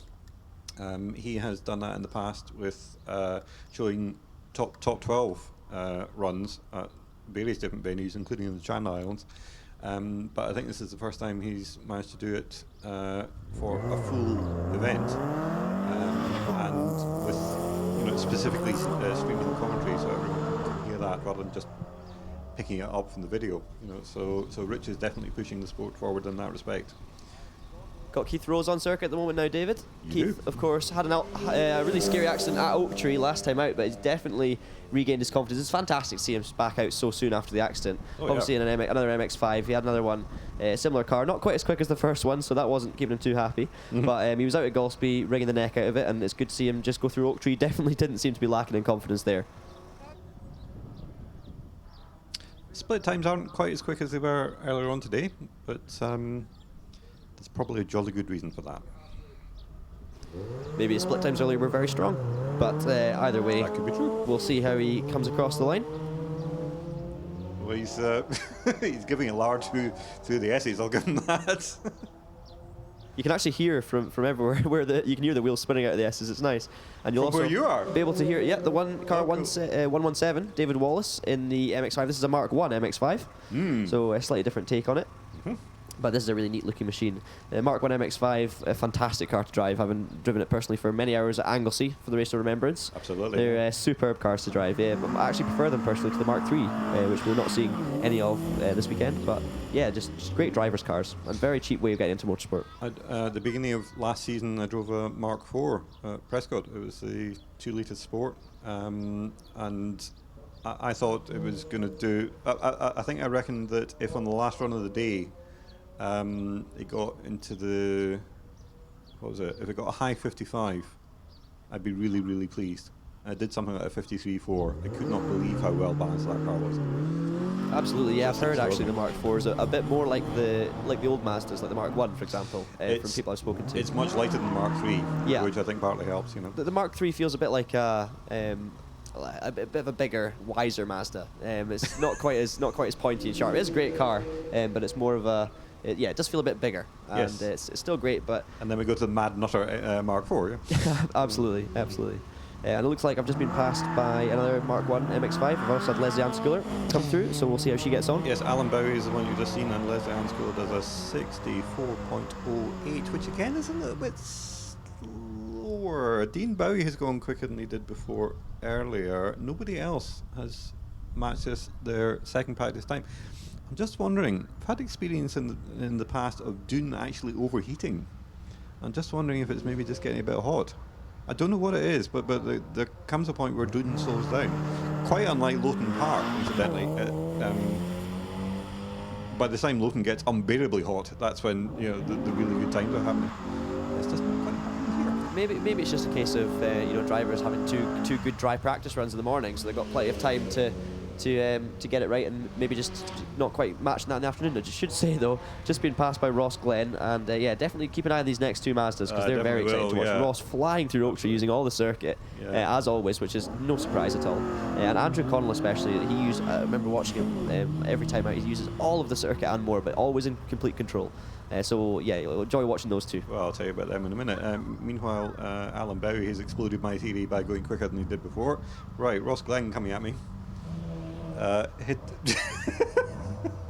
The track is not as wide as he has just made it. I was gonna. That's exactly what I'd say, and you'll notice exactly the same for Andrew Connell when he comes up. I'm there, sure David. he was bouncing over absolutely everything. He's exactly matched his previous time, 52.96. They use every bit of track, those two. Every single bit that is available to them. You'll not get anything close to the barriers. If he kept it on the tarmac, that might have been a 53. What's the point? There's no fun in that. Oh, absolutely. Right, okay, Andrew Connell, what's he going to do? Sitting here slightly nervously. Bouncing over the curbs there. Definitely, positively sideways through the S's. That's I'm not entirely sure that he braked. Right, what's he going to do? Oh, it's a 53.36. So it's a 10th quicker than he was before, but Ross Glenn is winning the Western Bartonshire battle at the moment. The great battle of Western Bartonshire. Great battle of Western Bartonshire. And of course those two right under the class records as well, so that's an exciting one to look out for. Are they both? They both are. You're absolutely right. Because Andrew Connell was 53.81. He's half a second quicker than his own record on 53.36. Ross Glenn 52.96. We've had the Austin 7 through here as well. I love the Austin 7. Very exciting to watch. Yes. Colin McLachlan and Richard Morris next through as well on TVR Vixen. We've had both of those guys through now. That Austin 7 is made of nothing. That is just 4 wheels and some aluminium. And a driver. And a driver, yes. What's he going to do? He's been in mid-70s. He's down to 72.97. I tell you what, that is shifting on in that car. A 750cc car. From the 1920s or whatever it is. I should know that. The TVR Vixen. We like the TVR Vixen. We think this is very pretty. And it's an unusual TVR Vixen because most of them had 1600cc Ford engines. Some of them had 1300cc Triumph engines, which nobody liked very much. This has a 2.5 litre 6-cylinder Triumph engine. It sounds absolutely lovely. That's exactly what you want. We've also had Tom Marr come through Oak Tree in the MG Midget as well, so a few cars now coming up the hill. Some nice historical cars. And you're about to see my colleague Alistair Sutty in the silver. This is a very rare example of a motoring journalist competing in a car that he bought himself. I don't really see that's going to catch on, to be perfectly honest. I'm not sure I see the point. Looks great though. Looks great. He doesn't have to travel far if anything goes wrong as well. No, he could push it home quite easily. And Silva, 1972 Silva leader. Yep. In a class which isn't just up to 1971 because it's combined with an up to 1985 class. So And if you didn't know about these things, you wouldn't know that car was that old. It really haven't changed much over the years. no, they very definitely similar. haven't. Yep. Vauxhall suspension on that car, but it's got a Ford engine. He was talking at one point about putting a Mazda MX-5 engine in it, but he doesn't appear to got around to doing that. He's gone quicker than he did before, 59.66, which is the third fastest time in the class. John Alberson has only done one run. We assume he's going to... Yeah, John Alberson's on the start line. He's on the start line now. He's Great. he's just a bit late getting here today. Okay. That's nice and relaxed. The quickest so far is... The smell of the Robert Castrol. Anderson. Sorry, David. The smell of the Castrol will be reaching you very soon. There was some of that earlier, I think, when these cars were going up before. There's something about that. Right. Robert Anderson, 57 points. I'm saying Robert Anderson. I have in the results that 129 is Robert Anderson. In the programme, he's 130. And Alex Hazelwood is 129, but they must have swapped because Alex Hazelwood is in the Turner, and the Turner has just gone past me. We've also had the final car of the batch go through, John Albiston in the Lotus 23B, as we talked about earlier. A very wide car, fantastic to look at, and yeah, he is here. So despite being late, as John Brown was saying, he has made it for his 2 runs, and that will, as he comes across the line, round up the action for today. But of course, not the Hepworth, which is still to come. Yes, I got the Hepworth. So please stay seated for that one. Everybody has to stay for the Hepworth. I'm not sure whether the cars are coming down before the Hepworth is going up, but We'll soon find out. we'll soon find out. But he's getting strapped into the car down here. I guess Stephen Hepworth's son, is getting strapped in. The car is just sitting at the edge of the paddock, waiting to be fired up. Which will be a moment in itself, I tell you. I can leave the mic open here if you want me to. And turn the volume up.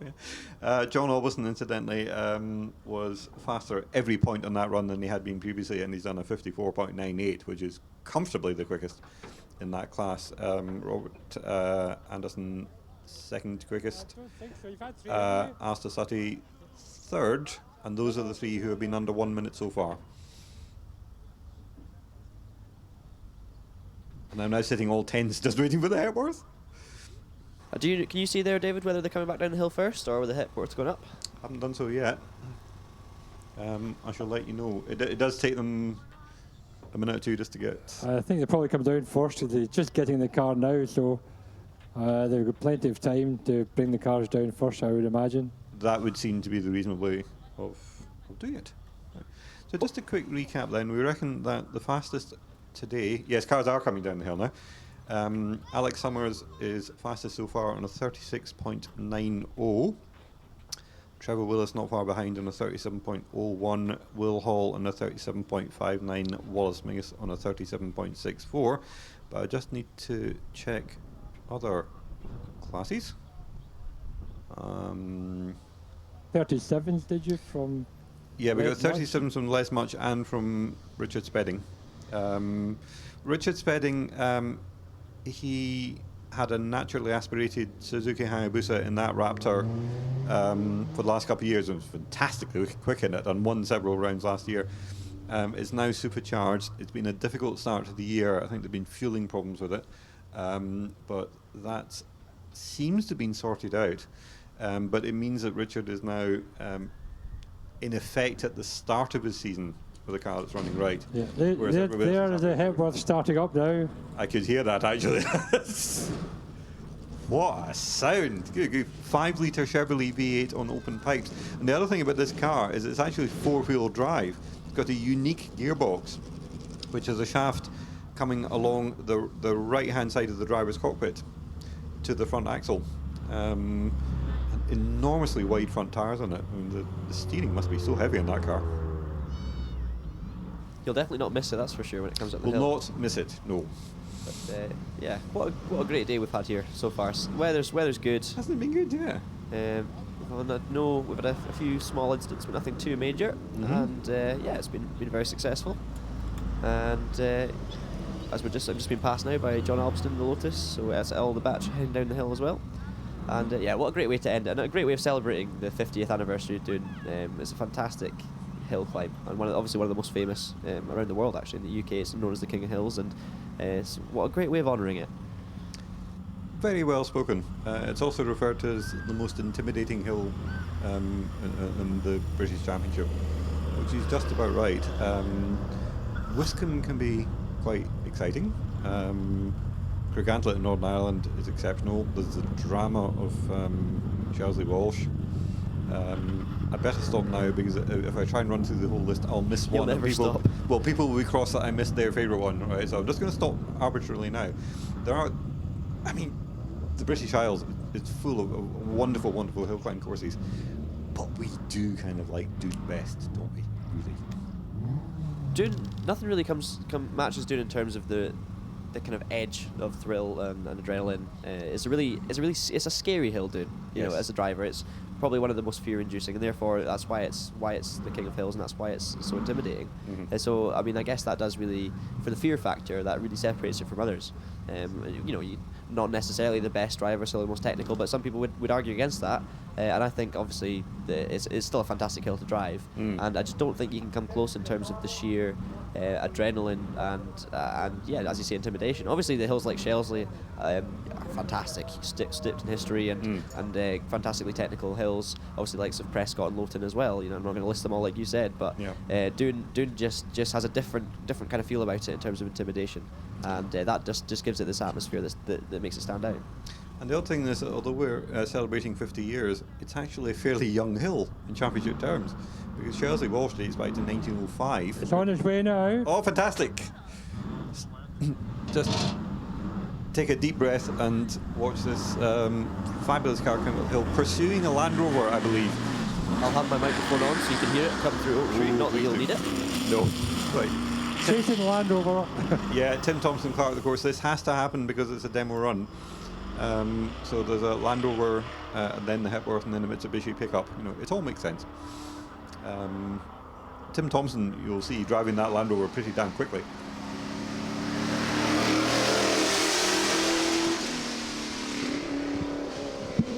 What a wonderful noise that is. That was it through Oak Tree, as it probably worked out. Yes.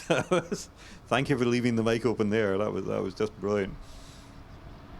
And it's now, the sound is echoing through the trees coming up through the tunnel. The world's hardest driven Land Rover is coming across the meadow, followed by this roaring Hepworth. I mean, what a sound of this. Must say the Land Rover's been driven quite impressively as well. Someone should sign that your driver up. Absolutely. Well, that's Tim Thompson, It's Tim. Well, there you go. whose father was a great friend of David Hepworth. And the Thompson family owns the Geisen business, which is why there are Geisen stickers on that car. Yeah. The Geisen Sandblaster Special. That's the one, yeah, absolutely. Of course, saw this car out at Goodwood as well a year or two ago in the Festival of Speed under a different bodywork on it, but same car. 50 years ago, Hepworth's previous car was a Brabham BT11 with a Traco developed Chevrolet in there. And when I saw that car 50 years ago, it's the only car I can remember from that first meeting, really, is the Brabham going across the meadow. Similar sounds, similar sights, just fabulous. And that is really why I'm back here again 50 years later. Really? Is that what kind of sparked your Really sparked me off. I say it's the only car I can remember. 50 years ago, Yeah. I can remember that one car. And here, I only went up one Right. time run, but that was enough. You can possibly hear over my mic, it's coming back down the hill through the chicane. It just sounds, I mean, especially when it's going through the trees. That bellow echoing through the woodlands, it's just brilliant. Of course, in the 1970s, you had quite a few of them with 5-litre Chevrolets, all the big McLaren M10Bs and M10As, Nick Williamson, Richard Thwaite. So you probably had 5 or 6 of those engines, each runoff. So you could have had much more excitement in those days. It was the Nicholson McLaren 3.5-litre V8 of its day. Indeed it was, yes. And to think 15 years earlier, the engine to have was an 1100cc Jap twin. Which in its own way sounds remarkable, really, as well. Oh, yeah, absolutely. Again, it's a very loud engine. I guess that's it back through Oak Tree now. Yeah. Sorry to interrupt. If you're going to interrupt with anything, that is a sound to interrupt us with. Yeah.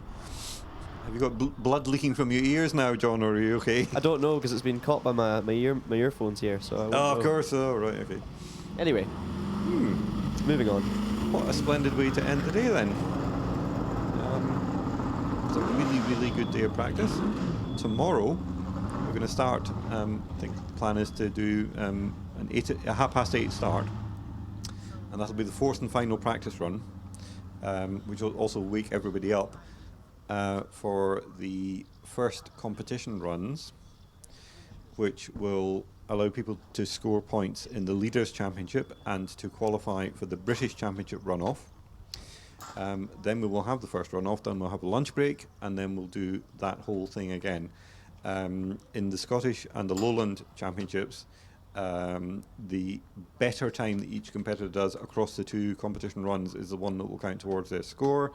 But as we were saying before, the Leaders' Championship contenders are trying to score points on each run, and the British Championship competitors are using those runs to try and qualify for the runoffs, which will be the climax of the event.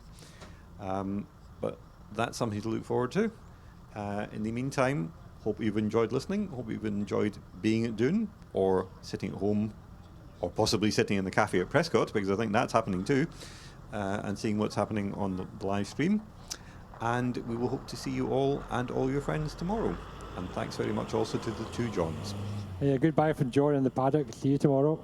Yeah, thank you very much, and hope to see you all tomorrow. But in the meantime, have a good evening, and thanks all for coming along and listening. Great stuff. See you tomorrow.